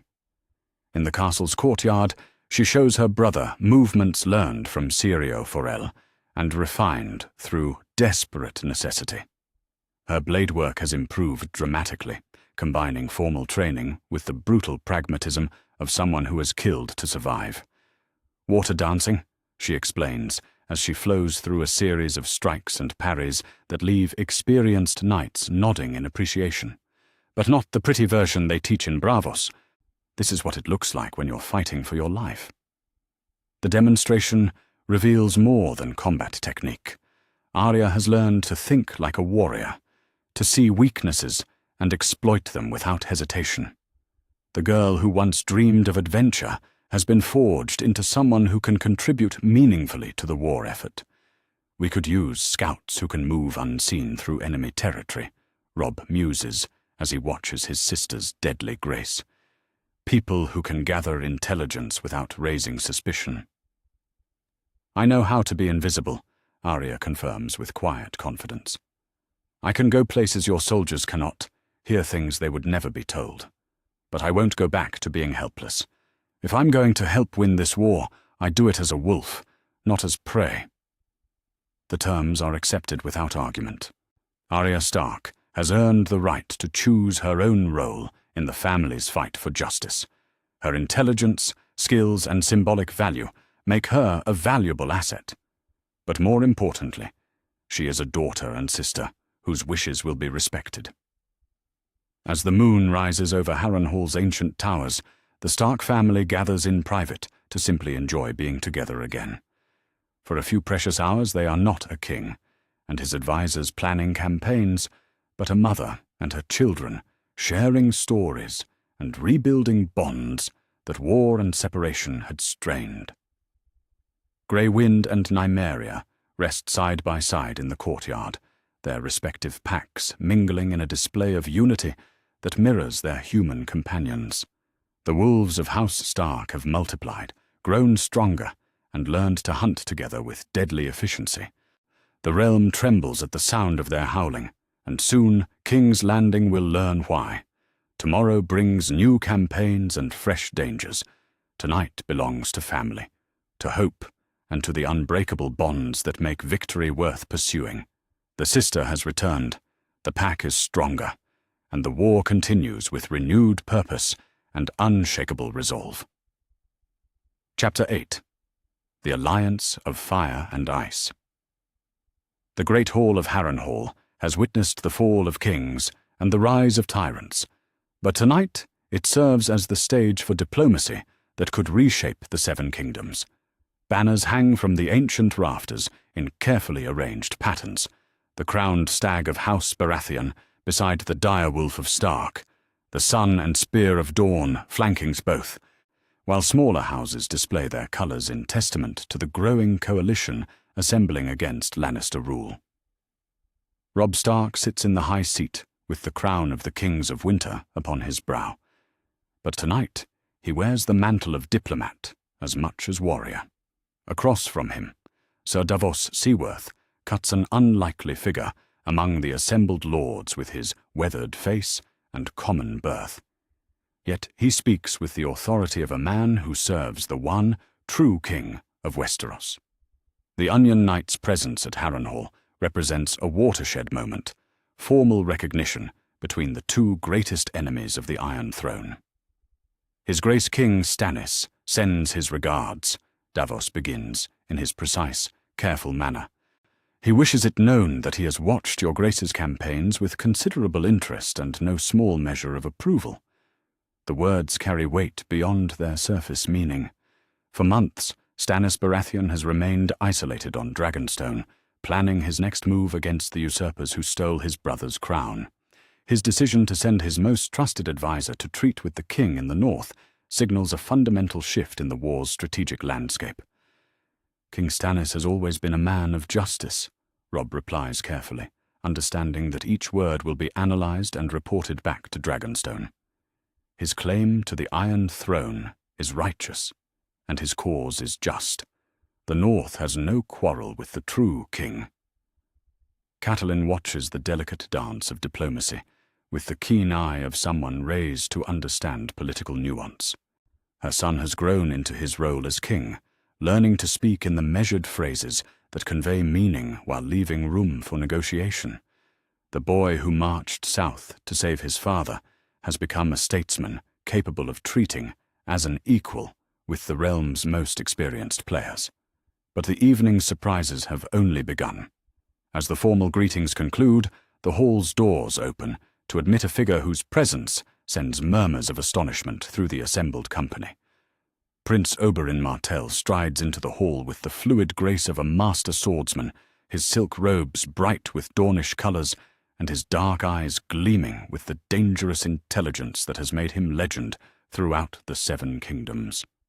"Your Grace," the Red Viper says as he approaches the high table, his voice carrying the musical accent of dawn. "Forgive my late arrival. The roads from Sunspear are long, and I stopped to admire several of your recent victories along the way." The Prince of Dawn's arrival represents something unprecedented in the War of the Five Kings. For the first time, all three major kingdoms opposing Lannister rule have representatives in the same room, discussing terms that could bring the war to a swift and decisive conclusion. "Prince Oberyn," Robb rises to greet his unexpected guest with the respect due a prince and legendary warrior. "Your presence honors this hall. I confess surprise at your journey north." Oberyn's smile carries implications that make seasoned lords uncomfortable. "My brother Prince Doran has watched the lion struggle against the wolf with great interest. House Lannister has many debts to pay, and House Martell has a very long memory."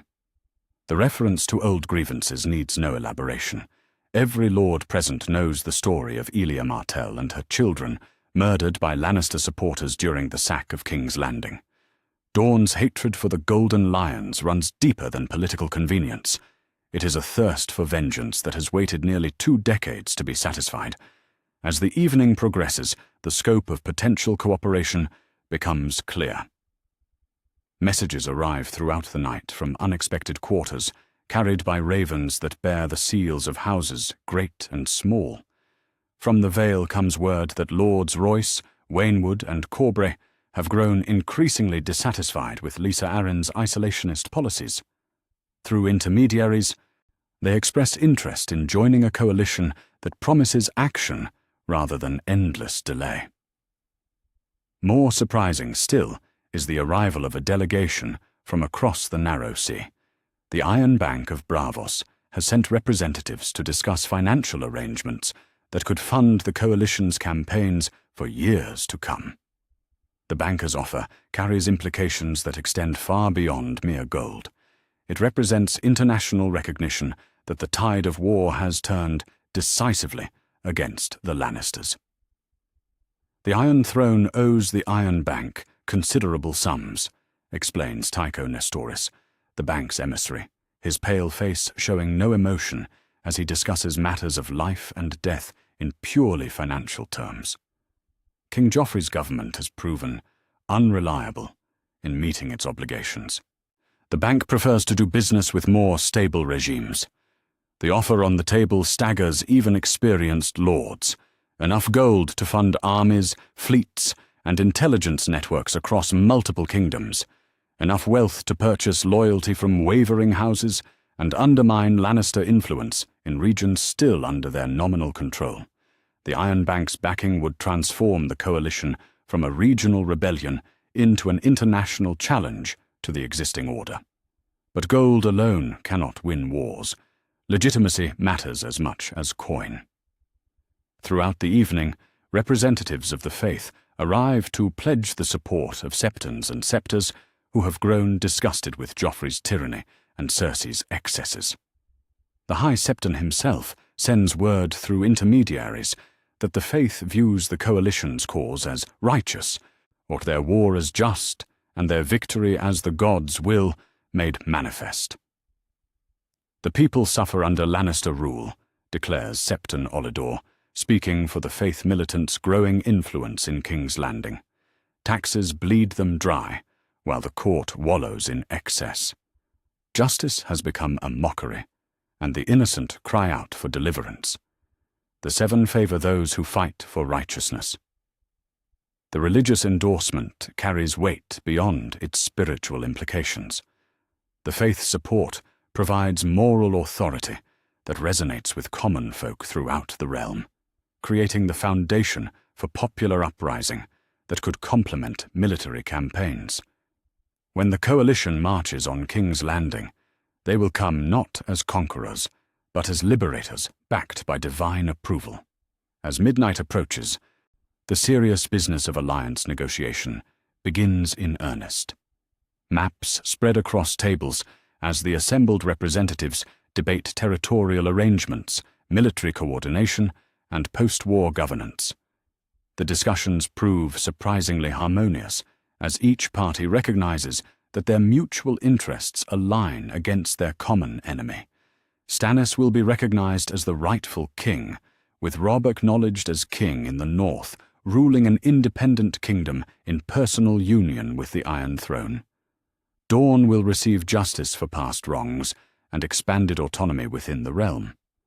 The Vale will be granted favorable trade agreements and guaranteed representation in any new governmental structure. We offer more than military alliance, Davos explains, as the terms take shape. This is a partnership between legitimate rulers seeking to restore justice to a realm corrupted by usurpers and kinslayers. The practical arrangements prove as important as the grand gestures. Intelligence networks will coordinate their efforts, sharing information and coordinating strikes across multiple theaters. Supply lines will be established to ensure each kingdom can support the other's campaigns. Most critically, the timing of major offensives will be synchronized to prevent the Lannisters from concentrating their remaining forces against any single threat. Prince Oberyn leans back in his chair with satisfaction as the agreements take final form. My brother will be pleased. House Martell has waited long for this opportunity to settle old accounts. What of marriage alliances? Catelyn asks, while recognizing that personal bonds often prove more durable than written treaties. Such partnerships require more than parchment and seals to endure. The question opens discussions that could reshape noble bloodlines for generations. Proposals emerge for unions that would cement the coalition's bonds while strengthening each kingdom's position. A Stark-Martell marriage would bind North and South in unprecedented alliance. A Baratheon connection could legitimize future claims while honoring ancient friendship. But perhaps the most significant development comes from an unexpected source. Throughout the evening, ravens have arrived bearing messages from lords throughout the Riverlands, Crownlands, and even the Westerlands itself. The coalition's growing strength has convinced fence-sitters that the time has come to choose sides, and increasingly they choose the winning side. House Darry declares for your grace, reports Maester Vyman as he reads the latest arrivals. Lord Piper brings 800 men. The Rygers have taken Willow Wood and expelled the Lannister garrison. Even in the Westerlands, Houses Marbrand and Crakehall send word that they might be persuaded to abandon their allegiance to Casterly Rock. The intelligence represents a cascade failure of Lannister authority. Lords who remained loyal out of fear or tradition now see opportunity in the coalition's growing power. Each defection weakens the Golden Lions while strengthening their enemies, creating momentum that could prove unstoppable. As dawn approaches, the assembled representatives prepare to depart with agreements that will reshape the realm's future. Stannis will coordinate naval operations from Dragonstone while preparing to assault King's Landing from the sea. Dawn will move against Lannister positions in the southern reach, cutting off supplies and reinforcements. The Vale Lords will begin mobilizing their knights despite Lysa Arryn's neutrality, preparing to join the coalition when the moment is right. Most importantly, the coalition now possesses the resources and coordination needed to prosecute the war on multiple fronts simultaneously. The Lannisters cannot defend everywhere at once, and their enemies are no longer isolated regional powers, but a unified alliance with international backing. The Red Wedding was meant to end this war, Robb observes as the final documents are signed and sealed. Instead, it has given us everything we needed to win it decisively. Prince Oberyn's smile carries promise of vengeance, long delayed. House Lannister wished to play the Game of Thrones. Now they will learn why Dawn remembers, why the North endures, and why the true King's justice cannot be denied forever. The alliance of fire and ice has been forged in Harrenhal's ancient halls, witnessed by stone that has seen the rise and fall of dynasties. When word of this night spreads throughout the realm, it will mark the beginning of the end for the Golden Lions who thought themselves beyond the reach of justice. The coalition's representatives depart with dawn, carrying plans that will culminate in coordinated strikes across the Seven Kingdoms. But they leave behind more than strategic agreements. They have created a movement that combines military might with moral authority, international support with popular legitimacy. The War of the Five Kings is about to become something unprecedented, a righteous war fought by legitimate rulers against usurpers who have lost the mandate of heaven itself. When the coalition strikes, it will come with the force of divine judgment made manifest through mortal hands. The alliance is sealed. The realm holds its breath. And in King's Landing, the last of the Golden Lions prepare to face the storm that their own actions have unleashed upon them. Justice delayed is not justice denied. The reckoning has begun. Chapter 9. The Sack of King's Landing. Dawn breaks blood-red over Blackwater Bay as the greatest fleet assembled since Aegon's conquest fills the horizon with a forest of masts and sails. Stannis Baratheon's war galleys form an iron ring around King's Landing, their hulls bristling with scorpions and their decks crowded with knights bearing the flaming heart of R'hllor. No ship will escape the harbour this day. No Golden Lion will flee across the narrow sea to plot revenge from exile. The city is sealed as tightly as a tomb. From the north, Robb Stark's army advances through the Kingswood like a grey tide of death and retribution. 40,000 Northern and Riverlands warriors move in perfect coordination, their banners snapping in the morning breeze as they take positions around the capital's massive walls. Or Grey Wind leads a pack of 24 wolves through the trees, their yellow eyes fixed on the city that holds their master's sister captive. The king in the north sits his destrier on a hill overlooking the Dragon Gate, his bronze and iron crown catching the first rays of sunlight as he surveys the target that has consumed his thoughts for months. Behind him, the assembled might of 2 kingdoms awaits his command. Catapults and siege towers roll into position, while ladders are distributed among assault teams. Today ends with justice or death. There will be no retreat from this battlefield. Signal from Stannis, the Blackfish reports as he rides up beside his king. His fleet is in position, the harbour is sealed, and his landing parties are ready to storm the docks. Robb nods grimly as he studies the city's defences through a spyglass. The walls look formidable from a distance, but intelligence gathered over months of careful planning reveals every weakness. Secret tunnels mapped by Varys's former agents, postern gates left inadequately guarded due to manpower shortages. Most importantly, the locations of the Mad King's wildfire caches that could turn victory into catastrophe if mishandled. Remember, he tells his assembled commanders, we're not here to destroy the city. We're here to liberate it, protect the innocent, secure the royal family alive, and find every cache of wildfire before some desperate fool tries to burn us all. The assault begins with the sound of war horns echoing across the Blackwater as three armies strike simultaneously from different directions. Stannis' marines storm the docks, while his ships bombard the walls with enormous stones. Dornish cavalry thunder toward the King's Gate from the south, their spears gleaming like deadly flowers in the morning light. And from the north, Robb's main force charges toward the Dragon Gate with the fury of wolves finally unleashed upon their prey. The city's defenders, caught between multiple attacks, struggle to coordinate their response. Gold cloaks man the walls with crossbows and spears, but half of them are green recruits who have never faced real warfare.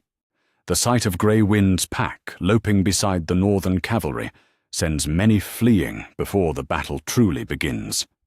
At the Dragon Gate, massive rams thunder against iron-bound oak, while grappling hooks fly toward the battlements.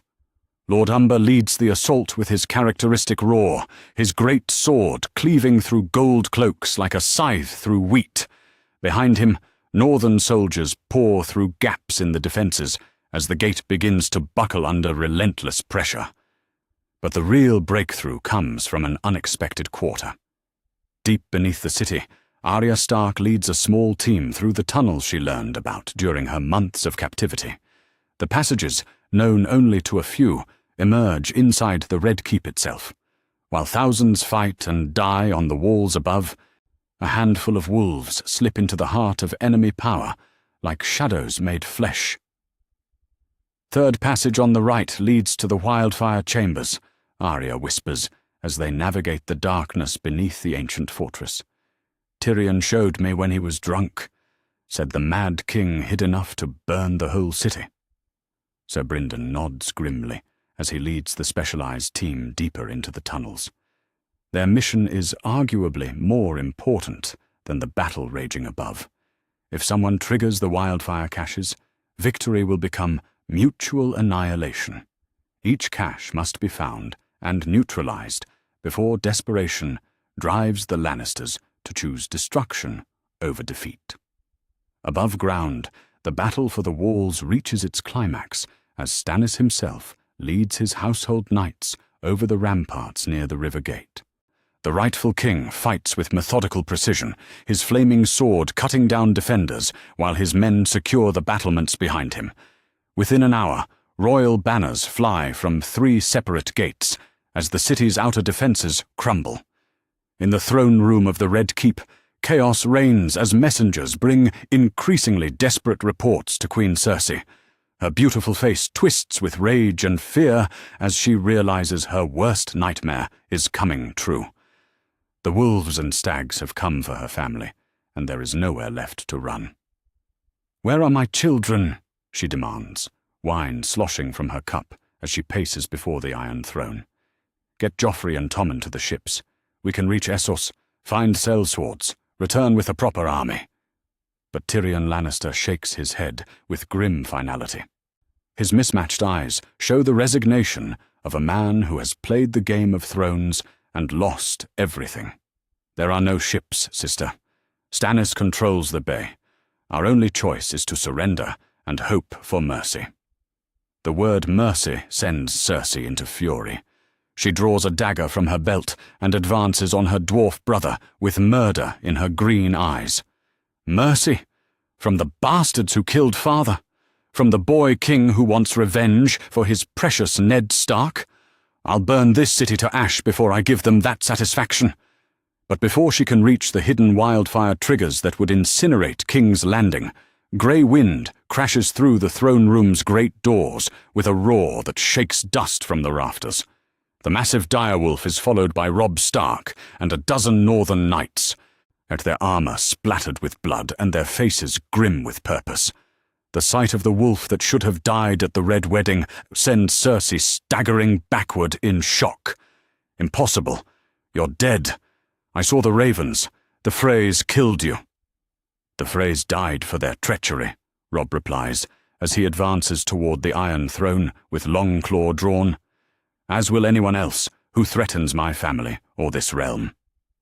The confrontation is interrupted by the arrival of more royal prisoners. Sir Jaime Lannister is dragged into the hall in chains, his golden hair matted with blood, and his green eyes showing the resignation of a man whose luck has finally run out. Behind him come Joffrey and Tommen, both weeping as northern soldiers escort them toward their fate. "'Cause Uncle Jaime!" Tommen cries as he sees his family's greatest protector reduced to captivity. The boy's terror breaks through Cersei's rage, reminding her that some things matter more than revenge or pride. "Please," she says, dropping her dagger as maternal instinct overcomes political calculation. "My children had no part in this war. They're innocent." Catelyn Stark enters the hall at that moment, her face showing the complex emotions of a mother who has lost children of her own to this conflict. But there is no cruelty in her voice when she speaks, only the firmness of someone who has learned hard lessons about justice and mercy. "Your children will be safe," she promises, though her tone carries steel beneath the compassion. "But they will be hostages for your family's future behavior, as the age of Lannister tyranny is over." The final confrontation comes when Tywin Lannister himself is dragged into the throne room by Stannis' men. The old lion's dignity remains intact, despite his circumstances, but his pale green eyes show the bitter recognition of complete defeat. The man who orchestrated the Red Wedding and terrorized the realm for decades faces the judgment he tried so hard to avoid. "Tywin Lannister," Robb declares formally, his voice carrying the authority of a king pronouncing sentence. "You stand accused of treason, regicide, ordering the murders of children, and violation of guest right. How do you answer these charges?" The hand of the king straightens his shoulders and meets his accuser's gaze without flinching. "I did what was necessary to protect my family and maintain order in the realm. History will judge whether those actions were justified." "History will remember that you ordered the Red Wedding," Stannis interjects, his voice carrying righteous fury, "that you broke laws sacred to gods and men in pursuit of power, that you became the very thing you claimed to oppose." But it is Sansa Stark who provides the most powerful testimony as she enters the hall, under Northern Guard. The sight of his sister, alive and unharmed, despite months of captivity, sends relief flooding through Robb's heart. The family that was scattered by Lannister treachery is finally being reunited under circumstances that ensure it can never be torn apart again. "Lord Tywin," Sansa says quietly, her voice carrying dignity despite everything she has endured. "You held me prisoner to control my family. You used me as a shield against their justice, but in the end, you only taught them that some evils cannot be tolerated." The formal surrender takes place as the sun reaches its zenith over a conquered capital.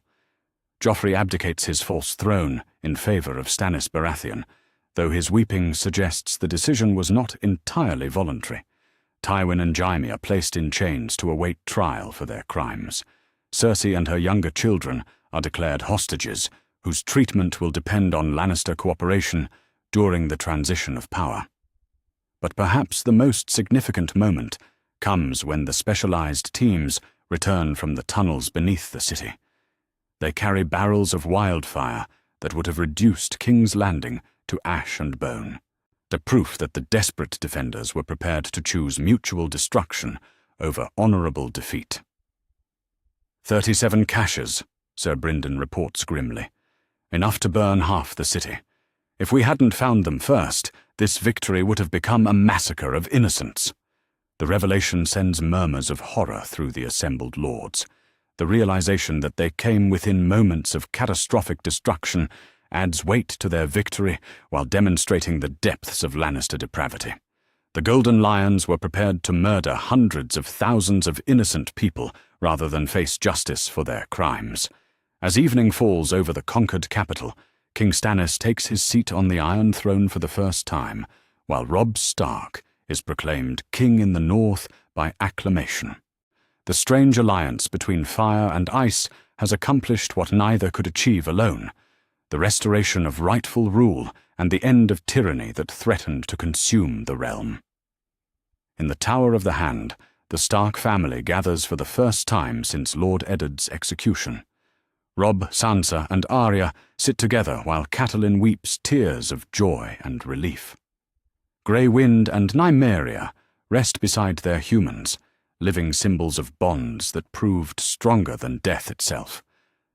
The sack of King's Landing is complete, but unlike the brutal conquest that began Robert's rebellion, this victory comes with minimal civilian casualties and maximum political legitimacy. The wolves of Winterfell have proven that justice delayed is not justice denied. They have avenged their father, rescued their family, and restored rightful rule to a realm that had forgotten the meaning of honor. The War of the Five Kings is effectively over, but the work of rebuilding what was destroyed and ensuring it never happens again is just beginning. The alliance that conquered the capital must now prove it can govern justly and wisely. For now, though, the wolves are content to rest among their pack, knowing that those who threaten their family have learned why the North remembers, and why the price of crossing House Stark is always higher than anyone imagines. Justice has come to King's Landing at last. The realm trembles no longer with fear, but with hope for a better future under legitimate rule. Chapter 10. The Wolf's Crown. The throne room of the Red Keep has been cleansed of blood and restored to its ancient dignity as the seat of kings. Where once Joffrey's twisted smile mocked justice from atop the Iron Throne, now King Stannis Baratheon sits with the rigid posture of a man born to rule through duty rather than desire. The Baratheon banners that hang from the rafters bear the flaming heart of R'hllor beside the crowned stag, symbols of the new order that will govern the Seven Kingdoms. Robb Stark stands before the throne not as a supplicant, but as an equal, his bronze and iron crown marking his status as king in the North. The formal ceremony of recognition has already taken place, witnessed by lords from every corner of the realm who came to see history written in living ink. The War of the Five Kings is over, and the survivors have begun the delicate work of building something better from the ashes of what came before. Yet the North will remain independent, Stannis declares formally, his voice carrying across the vast hall to every assembled lord. King Robb has proven his worthiness through trial by combat against treachery itself. The Crown recognizes the sovereignty of the Northern Kingdom and pledges mutual defense and trade agreements. The words reshape the map of Westeros as surely as any conquest. For the first time since Aegon's landing, the Seven Kingdoms become six, with the North ruling itself under its chosen king while maintaining alliance with the Iron Throne. It is an arrangement born of practical necessity and mutual respect rather than ancient tradition. In the Tower of the Hand, which now serves as Robb's temporary residence, the king in the North meets with his closest advisors to plan the transition from wartime leadership to peacetime governance. Maps and ledgers cover every surface as they calculate the cost of reconstruction and the means to pay for it. The wealth of Casterly Rock will fund much of the rebuilding, a form of justice that turns Lannister gold into northern prosperity. The Riverlands require immediate attention, Sir Brynden reports as he reviews damage assessments from across the war-torn region. Bridges destroyed, crops burned, entire villages abandoned. It will take years to restore what was lost. Catelyn nods gravely as she studies reports from Riverrun and the surrounding areas. Her homeland has borne the brunt of the fighting, and the scars will take generations to heal completely. But there is hope in the systematic approach to reconstruction, the careful allocation of resources, and the commitment to rebuilding stronger than before. House Lannister's treasury will compensate the damage they caused, Robb declares with satisfaction. Every burned village, every murdered lord, every broken bridge, they will pay for it all. Justice requires not just punishment, but restitution. The Lannister gold proves more extensive than anyone imagined. Vaults beneath Casterly Rock contain wealth accumulated over centuries of mining and trade, enough to fund the reconstruction of entire kingdoms. More importantly, the systematic redistribution of that wealth demonstrates the new government's commitment to addressing the inequalities that made the war possible in the first place. But material reconstruction is only part of the challenge facing the new order. In the Red Keep's private chambers, the Stark family gathers for their first truly private conversation since Ned's execution. The joy of reunion mingles with the pain of shared trauma as they begin the slow process of healing wounds that go far deeper than flesh. Sansa sits between her mother and siblings, her hands trembling slightly as she processes the reality of her rescue. Months of captivity have left their mark, flinching at sudden movements, careful attention to every word before speaking, the constant awareness of someone who learned that survival depended on perfect behavior. But surrounded by family, the brittle composure begins to crack, revealing the frightened girl beneath the careful facade. "I thought you were all dead," she whispers, more tears streaming down her face as Catelyn holds her close. "They told me Robb was killed at the Red Wedding, that Arya was lost, that I was alone in the world with only them for family." Arya reaches across to grip her sister's hand, her own eyes bright with unshed tears. The wild girl who dreamed of adventure has learned hard truths about the price of courage, while the proper lady who followed all the rules discovered that propriety offers no protection against cruelty. Both sisters carry scars, but they also carry strength earned through surviving the unsurvivable. "We're together now," Robb says simply, his voice carrying the weight of a king's promise. "No one will separate us again, or no one will threaten this family again." The healing process extends beyond personal trauma to encompass the political wounds that tore the realm apart. War crimes trials begin within days of the conquest, held in the throne room under the joint authority of both kings. The proceedings are solemn affairs conducted with meticulous attention to justice and proper procedure. This is not victor's vengeance, but legitimate justice administered under law. Joffrey Baratheon, though that name itself is questioned, stands trial for regicide, specifically the execution of Lord Eddard Stark without proper legal authority. The evidence is overwhelming and undisputed. Witnesses testify to his cruel nature, his disregard for law, and his responsibility for countless atrocities. But the decision about his fate proves more complex than simple guilt or innocence. "He is still a boy," Catelyn argues during private deliberations with the ruling council. "Cruel and twisted, yes, but shaped by those who should have guided him better.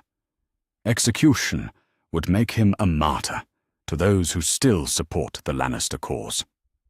Stannis' expression remains granite hard as he considers the arguments. "The boy ordered your husband's death for personal satisfaction. He tortured whores for entertainment. He ruled through fear and caprice rather than law. If we show mercy to such behavior, what message does that send about justice?" Robb listens to all perspectives before rendering his judgment. The decision reflects wisdom learned through hard experience about the difference between justice and vengeance, or between necessary severity and cruel excess. "Joffrey Waters will live," he declares formally, using the bastard surname that acknowledges his true parentage. "But he will spend that life in service to those he wronged. The faith will take custody of him for penance and religious instruction. Perhaps years of contemplating his crimes will teach him the value of mercy he never showed others." The sentence satisfies demands for justice while avoiding the creation of a martyr. More importantly, it demonstrates the new government's commitment to proportional punishment rather than the cycle of escalating vengeance that characterized the previous regime. Tywin Lannister's trial proves more complex, given his decades of service to the realm and the nuanced nature of his crimes. He is guilty of ordering the Red Wedding, or of using torture and terror as instruments of policy, and of countless other atrocities committed in the name of maintaining order. but he is also a man who served effectively as Hand of the King and maintained stability during difficult periods. "I regret nothing," the old lion declares when asked for final words before sentencing. "Everything I did served the greater good of the realm. History will vindicate my methods, even if this court condemns them." Stannis's judgment is swift and final. "You will take the black and serve the remainder of your life on the wall, defending the realm you claim to have protected. Your lands and titles are forfeit, but your life is spared in recognition of past service. Consider it a mercy you rarely showed others." The sentence effectively ends House Lannister as a major power while avoiding the complete extermination that would destabilize the Westerlands.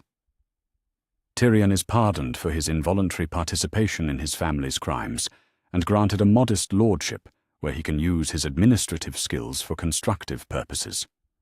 Jaime faces similar exile to the Wall, his oath-breaking and child-attempted murder earning him a lifetime of penance in service to the realm. As the trials conclude and justice is administered, attention turns to the broader work of governmental reconstruction. The system that allowed the War of the Five Kings to develop must be reformed to prevent similar conflicts in the future. New laws are drafted to limit royal power, establish clearer succession procedures, and create mechanisms for addressing grievances before they explode into warfare. "We cannot simply restore what existed before," Robb explains to the assembled lords during a formal council session. "The old system failed catastrophically. We must build something better, something that serves the people rather than merely the powerful. The reforms are comprehensive and revolutionary. A formal council of lords will have real power to check royal authority. Clear laws will govern succession to prevent future disputes. Most importantly, a system of justice will exist that cannot be subverted by personal whim or political convenience. But perhaps the most significant change is the establishment of formal diplomatic relations between the Iron Throne and the Kingdom of the North. Embassies will be maintained in both capitals. The trade agreements will be negotiated as between sovereign equals, and mutual defense pacts will ensure that both kingdoms benefit from their alliance." As winter approaches King's Landing, the work of reconstruction continues with methodical efficiency. The city's walls are repaired and strengthened.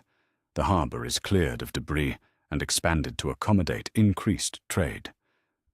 Most importantly, the dungeons beneath the Red Keep are converted to storage chambers, symbolically ending an era when royal justice was dispensed through torture and fear.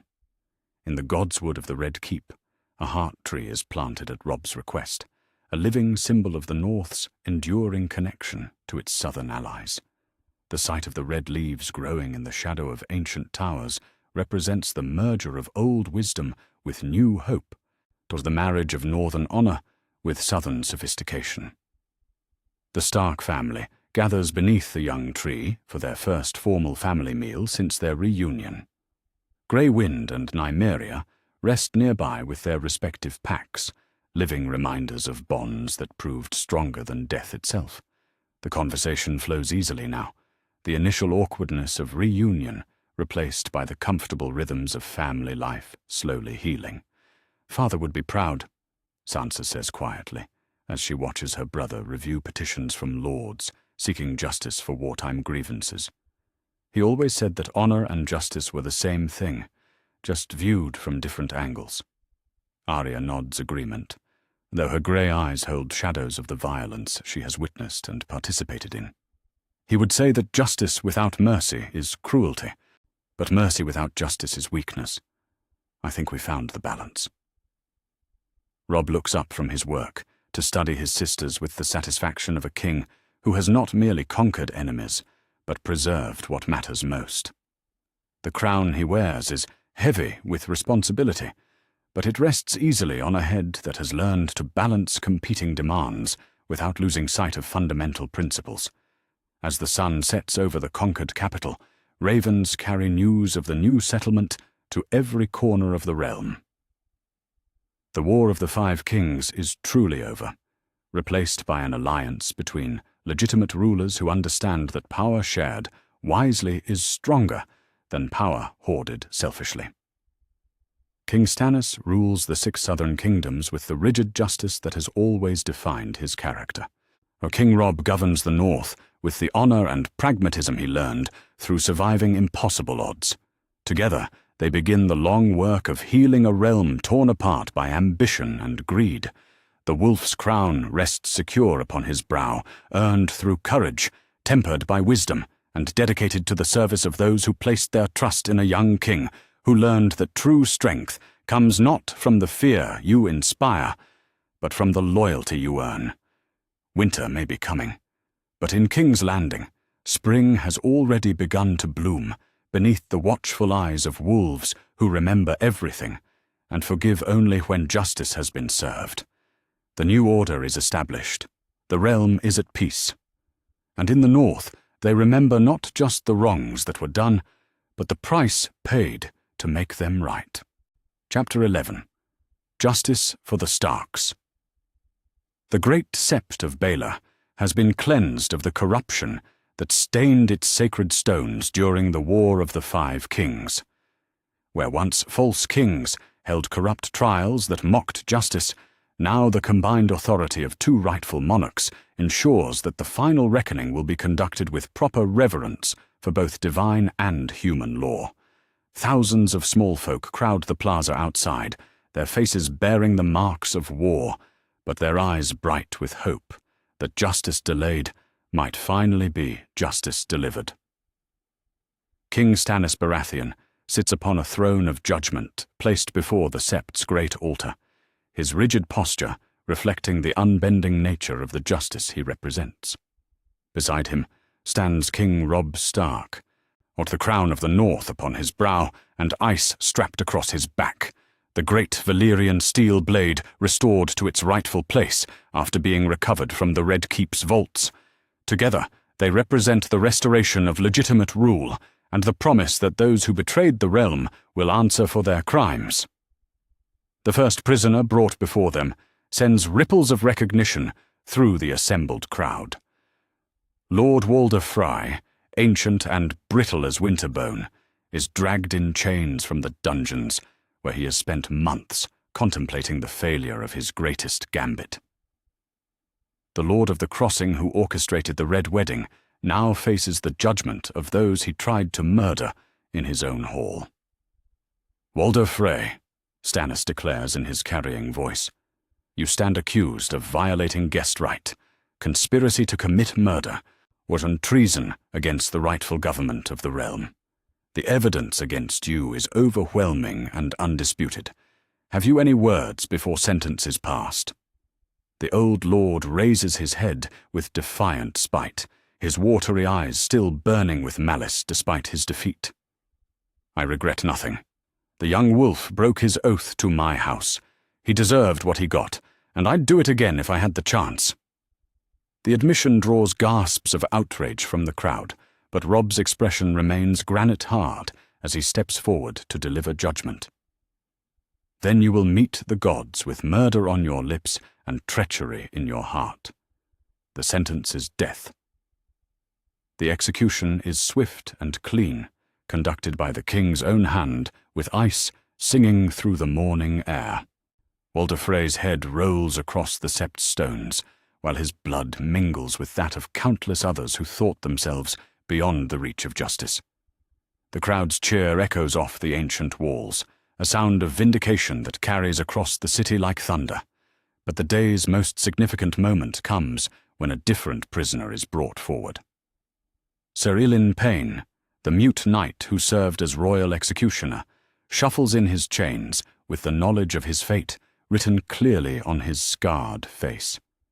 This man swung the sword that took Ned Stark's head, following Joffrey's illegal command with the mindless obedience that made tyranny possible.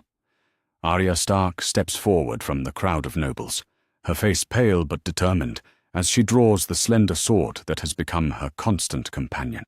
Or the blade is not needle. That treasured weapon was lost during her captivity.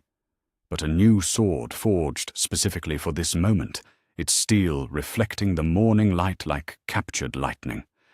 "Sir Ilyn Payne," she declares in a voice that carries clearly through the sept despite her youth, "you murdered my father on the orders of a bastard usurper.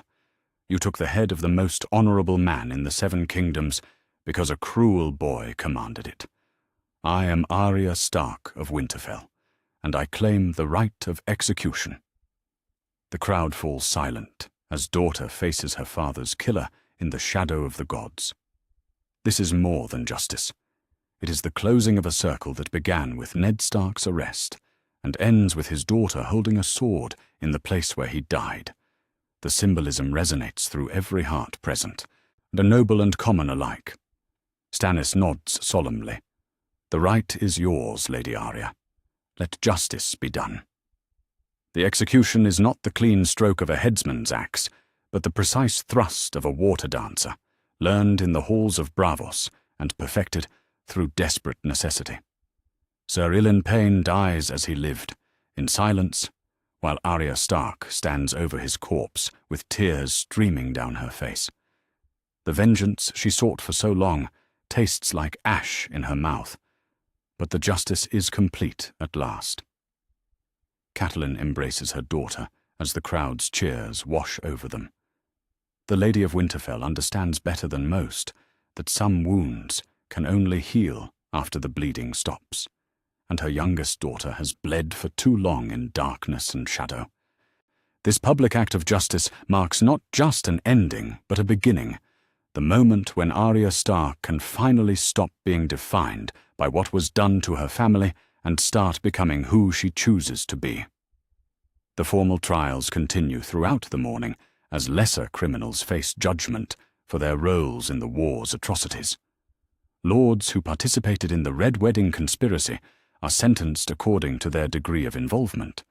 Knights who followed illegal orders receive varied punishments based on their knowledge and intent. Even servants who aided in atrocities face consequences, though mercy tempers justice for those who acted under duress. But perhaps the most significant trial involves a prisoner who played no direct role in the Stark family's suffering, yet represents everything wrong with the system that made such suffering possible. Grand Maester Pycelle, ancient and corrupt, faces charges of conspiracy and malpractice that span decades of service to unworthy kings. "You served power rather than truth," Robb declares, as the evidence against the old Maester is presented. "You twisted the Maester's vows to serve the interests of whoever held the throne, regardless of their legitimacy or justice. Your corruption enabled tyranny and made mockery of the wisdom the Citadel is meant to represent." Pycelle's sentence, removal of his chain and exile to serve as a simple healer in the most remote village they can find, serves as warning to all who would place expedience above honor. The new order will not tolerate those who facilitate corruption through willful blindness or cowardly compliance. As the trials conclude, attention turns to the more healing aspects of justice. In the Sept's Gardens, a ceremony is held to honor those who died fighting against tyranny. Memorial stones are placed for Lord Eddard Stark, for the Northern lords who fell at the Red Wedding, for all who gave their lives so that justice might eventually triumph over might. The ceremony is simple, but profound. Each name is spoken aloud by family or friends, to their deeds remembered, their sacrifice acknowledged. When Robb speaks his father's name, his voice carries across the gardens like a prayer made audible, and not a single person present fails to understand that this war was fought as much for honor as for power. "Lord Eddard Stark," Robb declares, his words carefully chosen for their weight and permanence, "taught us that the lone wolf dies but the pack survives. He died alone in this place, betrayed by those he trusted, but his pack survived to bring justice for his death. We remember not just the man, but the principles he died defending, honor, duty, and the belief that those who rule must serve rather than merely command." Sansa places a white rose on her father's memorial stone, her tears falling like gentle rain on the carved marble. Arya adds a simple river rock from Winterfell's Godswood, carried throughout her journey as a reminder of home. Catelyn's gift is a lock of auburn hair, the colour that marked so many of Ned's children as his own. Together, the offerings create a shrine, not just to one man, but to the values he embodied. The healing extends beyond personal grief to encompass the broader work of reconstruction. In the throne room, maps spread across tables show the systematic restoration taking place across the war-torn kingdoms. Villages are being rebuilt with Lannister gold. Roads are being repaired by men who once fought against each other. Most importantly, new laws are being written to ensure that the abuses which made this war necessary can never happen again. The Crown's power must be limited by law, Stannis declares as he reviews the proposed reforms. Kings are servants of the realm, not its masters. These laws will ensure that future rulers remember their duty to those they govern. The legal reforms are comprehensive and revolutionary. Royal succession will follow clear rules that cannot be disputed. The small council will have real power to check monarchical excess. Most importantly, a system of appeals will exist so that no lord can be executed on royal whim as Ned Stark was. But law alone cannot heal the wounds left by years of warfare. Personal connections matter as much as institutional reform, which is why the evening brings a different kind of ceremony. The announcement of marriages that will bind former enemies in bonds of kinship and mutual interest. Lord Edmure Tully's marriage to Roslyn Frey is formally blessed, despite its origins in political necessity, transforming what began as expedience into genuine partnership. The couple has grown to care for each other during the months since their wedding, and their union now represents hope that former enemies can become true allies through understanding and forgiveness. More significant for the realm's future is the betrothal announced between House Stark and House Martell. The specific details remain to be negotiated, but the symbolic importance cannot be overstated. For the first time in living memory, the frozen North and the burning South will be joined in marriage alliance, creating bonds that transcend regional differences and historical grievances. Prince Oberyn believes that fire and ice together create steam, Robb explains to his assembled lords with wry humour. Perhaps such unions will power the realm's recovery more effectively than either element alone. As evening falls over the capital, the royal families gather for a private feast that marks the end of formal justice proceedings and the beginning of reconstruction efforts. The meal is simple compared to the elaborate banquets that characterized previous reigns, but the conversation flows with genuine warmth rather than calculated political maneuvering. Grey Wind and Nymeria rest beside the high table with their respective packs, living symbols of the family bonds that proved stronger than political calculation. What the sight of wolves at peace in the heart of royal power sends a message that resonates throughout the kingdom. The age of fear-based rule has ended, replaced by leadership grounded in loyalty, freely given, rather than submission extracted through terror. Father always said that justice and mercy were two faces of the same coin, Sansa observes, as she watches her brother handle petitions from lords seeking redress for wartime grievances. I think he would be proud of how you've balanced them. Robb looks up from his work to smile at his sister with genuine warmth. The boy who marched south to save his father has become a man who understands that true strength comes from knowing when to show mercy and when to demand justice. The crown he wears was earned through surviving impossible odds, but it rests securely because he has learned to wear it with wisdom rather than mere authority. As the moon rises over King's Landing, ravens carry news of the day's events to every corner of the realm. The message is simple but profound. The War of the Five Kings is truly over. Justice has been served, and the work of building something better has begun.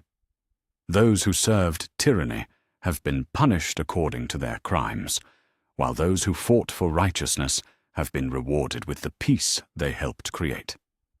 The final justice for the Starks comes not from the deaths of their enemies, but from the knowledge that their father's principles have triumphed over the cynical calculation that tried to destroy them.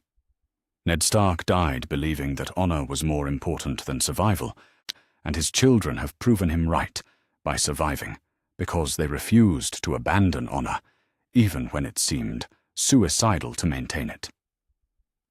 Tomorrow will bring new challenges as the work of reconstruction continues across the Seven Kingdoms. But tonight, in the shadow of the Sept where justice was finally served, the pack gathers in the certainty that those who threaten the innocent will answer for their crimes, and those who stand for righteousness will find their stand rewarded with the loyalty of those they protect. The North remembers, and now the realm knows what that memory means. Not merely the capacity for vengeance, but the commitment to ensure that justice, though delayed, is never ultimately denied. Winter may be coming, but in King's Landing, the long night of tyranny has finally ended, replaced by the dawn of legitimate rule, guided by the principles that make civilization possible. Chapter 12. The Young Wolf's Legacy. 5 years have passed since the fall of King's Landing, and the Great Hall of Winterfell has never heard so much laughter. Children's voices echo off the ancient stone walls as the next generation of Starks chase each other between the long tables, their dire wolf cubs tumbling alongside them in a display of joy that would have seemed impossible during the dark years of war. The sight fills every heart present with the warm certainty that their sacrifices have purchased something precious beyond measure, a future where children can play without fear. King Robb Stark sits at the high table with his queen, Lady Margaery of House Tyrell, and their marriage having sealed the alliance that brought the Reach firmly into the northern sphere of influence. Their son Prince Eddard, named for his grandfather, is 4 years old, with the auburn hair of the Starks and the quick smile of the Tyrells. Beside him, his sister, Princess Lyanna, toddles on unsteady legs, pursued by a grey direwolf pup that is barely larger than she is. The political marriage that began as necessity has blossomed into genuine partnership. Margaery's intelligence and diplomatic skills complement Robb's martial prowess and natural leadership, creating a royal partnership that has brought unprecedented prosperity to the north. Her roses have learned to bloom even in winter's chill, while his wolves have discovered that some southern customs bring warmth as well as beauty. The latest reports from White Harbour, Margaery says as she reviews correspondence from across their kingdom, show shipping revenues up another 15% this year. Lord Manderley believes the new trade agreements with Braavos will double that figure within the 12th month. Robb nods with satisfaction as he bounces his son on his knee. The boy babbles happily in the mixture of languages he hears daily: the common tongue of Westeros, the formal High Valyrian his tutors insist upon, and the old tongue of the First Men that his father speaks when telling stories of ancient heroes. Prince Eddard will grow up in a world where multiple traditions coexist rather than compete, where strength comes from unity rather than dominance. Across the hall, Sansa Stark has grown into a woman whose beauty is matched only by her political acumen.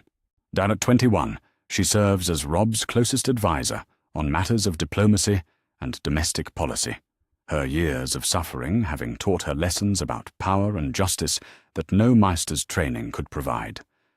Lords who once dismissed her as merely decorative now seek her counsel with the desperation of men who have learned to recognize wisdom wherever it appears. The delegation from Dorne arrives next week, she reports, as she approaches the high table with papers detailing the visit's logistics. Prince Oberyn brings his daughters to discuss the betrothal negotiations, and Princess Arianne will represent Dorne's interests in the new trading compact with the Free Cities. The continued alliance with Dorne represents one of the New Order's greatest successes. The ancient enmity between North and South has been replaced by partnership that benefits both kingdoms while creating a power block capable of maintaining peace through strength. The marriage negotiations between House Stark and House Martell will cement bonds that have already proven their worth in gold and friendship. But perhaps the most remarkable transformation belongs to Arya Stark, who enters the hall with the fluid grace of a master swordswoman and the confident bearing of a diplomatic envoy. At 19, she serves as the North's ambassador at large, traveling between kingdoms to negotiate treaties and resolve disputes with a combination of steel and silk that makes her uniquely effective. Her latest mission to the Iron Islands has successfully negotiated a non-aggression pact that transforms former enemies into trading partners. "The Greyjoys have agreed to our terms," she announces with satisfaction as she takes her place at the family table. "Full reparations for the war, their fleet placed under Northern Command for joint operations, and Theon Greyjoy will serve as hostage ambassador in Winterfell. The Iron Islands are now effectively a Northern protectorate." The news draws approving murmurs from the assembled lords. The resolution of the Greyjoy situation represents the final piece of Northern security, ensuring that no enemy can threaten their kingdom from the sea while they focus on more constructive pursuits. At the far end of the high table sits Jon Snow, though he no longer bears that name.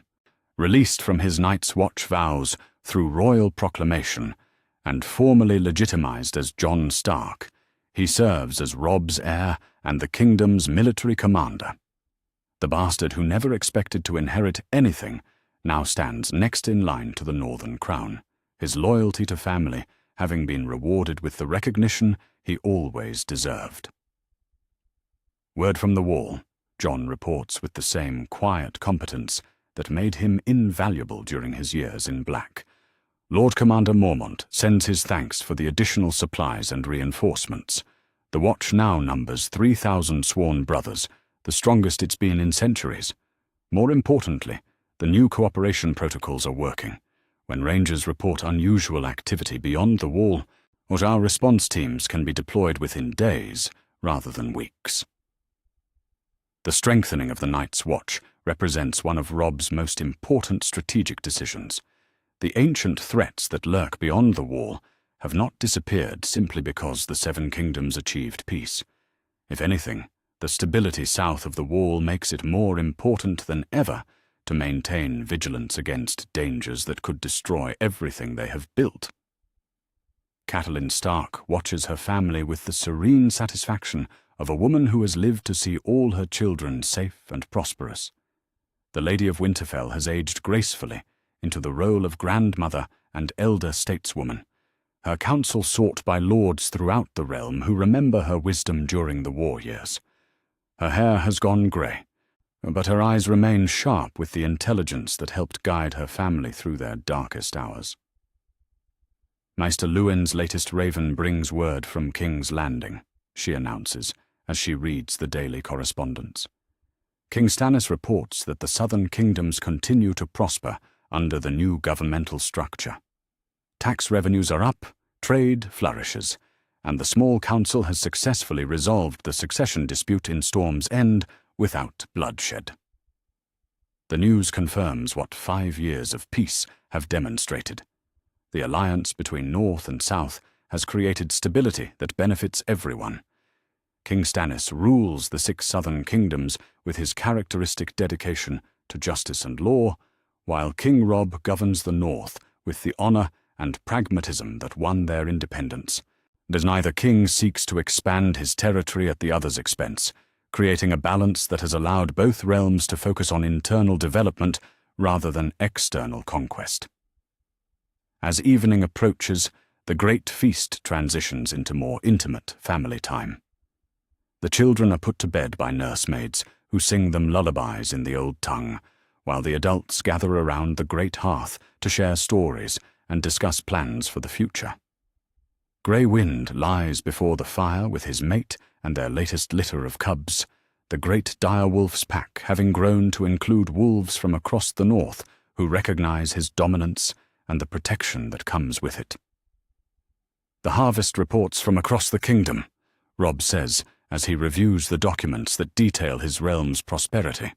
"Show yields 20% above normal for the 3rd consecutive year.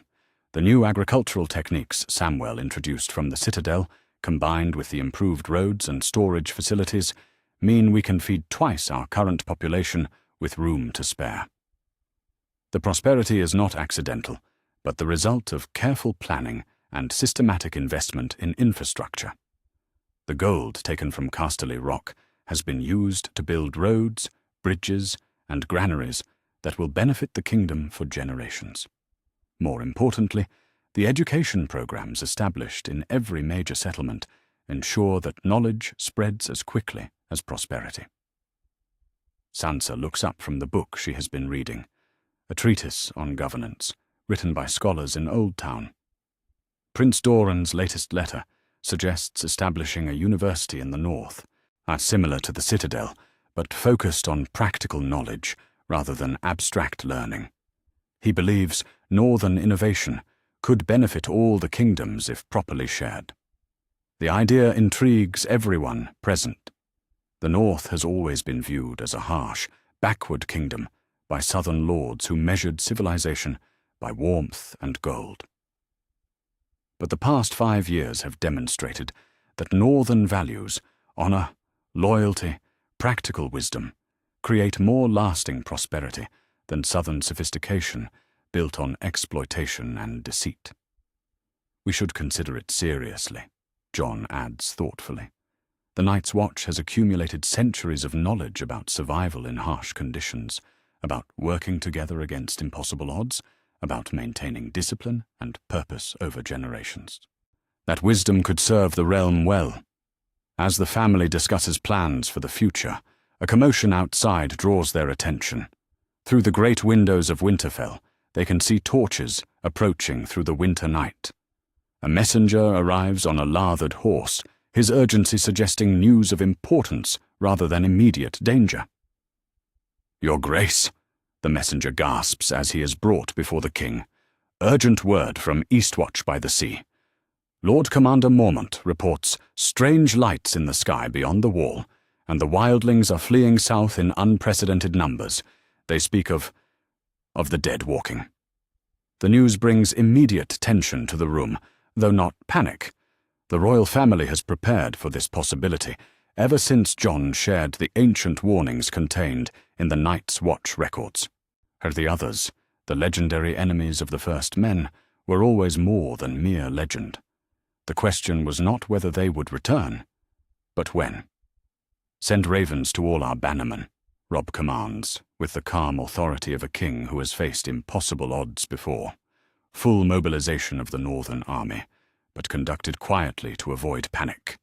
"Jon, take command of our forces at the wall. Sansa, coordinate with King Stannis. If this threat is real, we'll need every sword in the Seven Kingdoms." Arya steps forward with the quick smile that has always characterized her approach to danger. "And I suppose you'll want someone to negotiate with the wildlings, to convince them that we're allies against a common enemy, rather than simply another group of Southerners who want to kill them." The suggestion is practical as well as brave. If the ancient enemy has truly returned, the living must stand together, regardless of which side of the wall they were born on. The unity that brought peace to the Seven Kingdoms must expand to include all humanity, if any of them are to survive what may be coming. But for tonight, such concerns remain in the future. The immediate threat is still beyond the wall, contained by ancient spells and the vigilance of the Night's Watch. Tonight belongs to family, to the warmth of the hearth, and to the knowledge that whatever challenges may come, they will face them together, as they have faced everything else.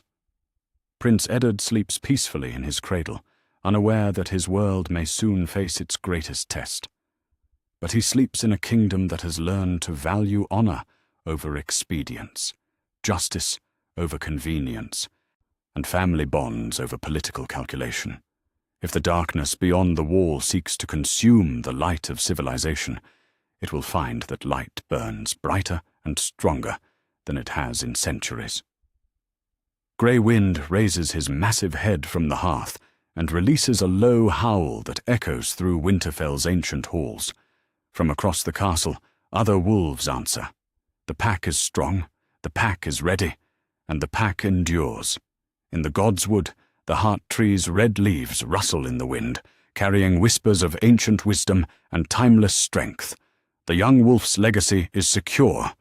The kingdom he fought to save has become the kingdom his children will inherit, a stronger, wiser, and more just than the one that existed before the war.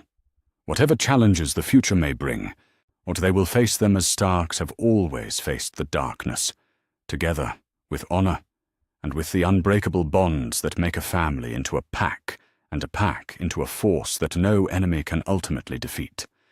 Winter is coming, as it always has and always will. But in Winterfell, the wolves are ready, and the North remembers not just the wrongs that were done, but the strength that comes from standing together against the long night.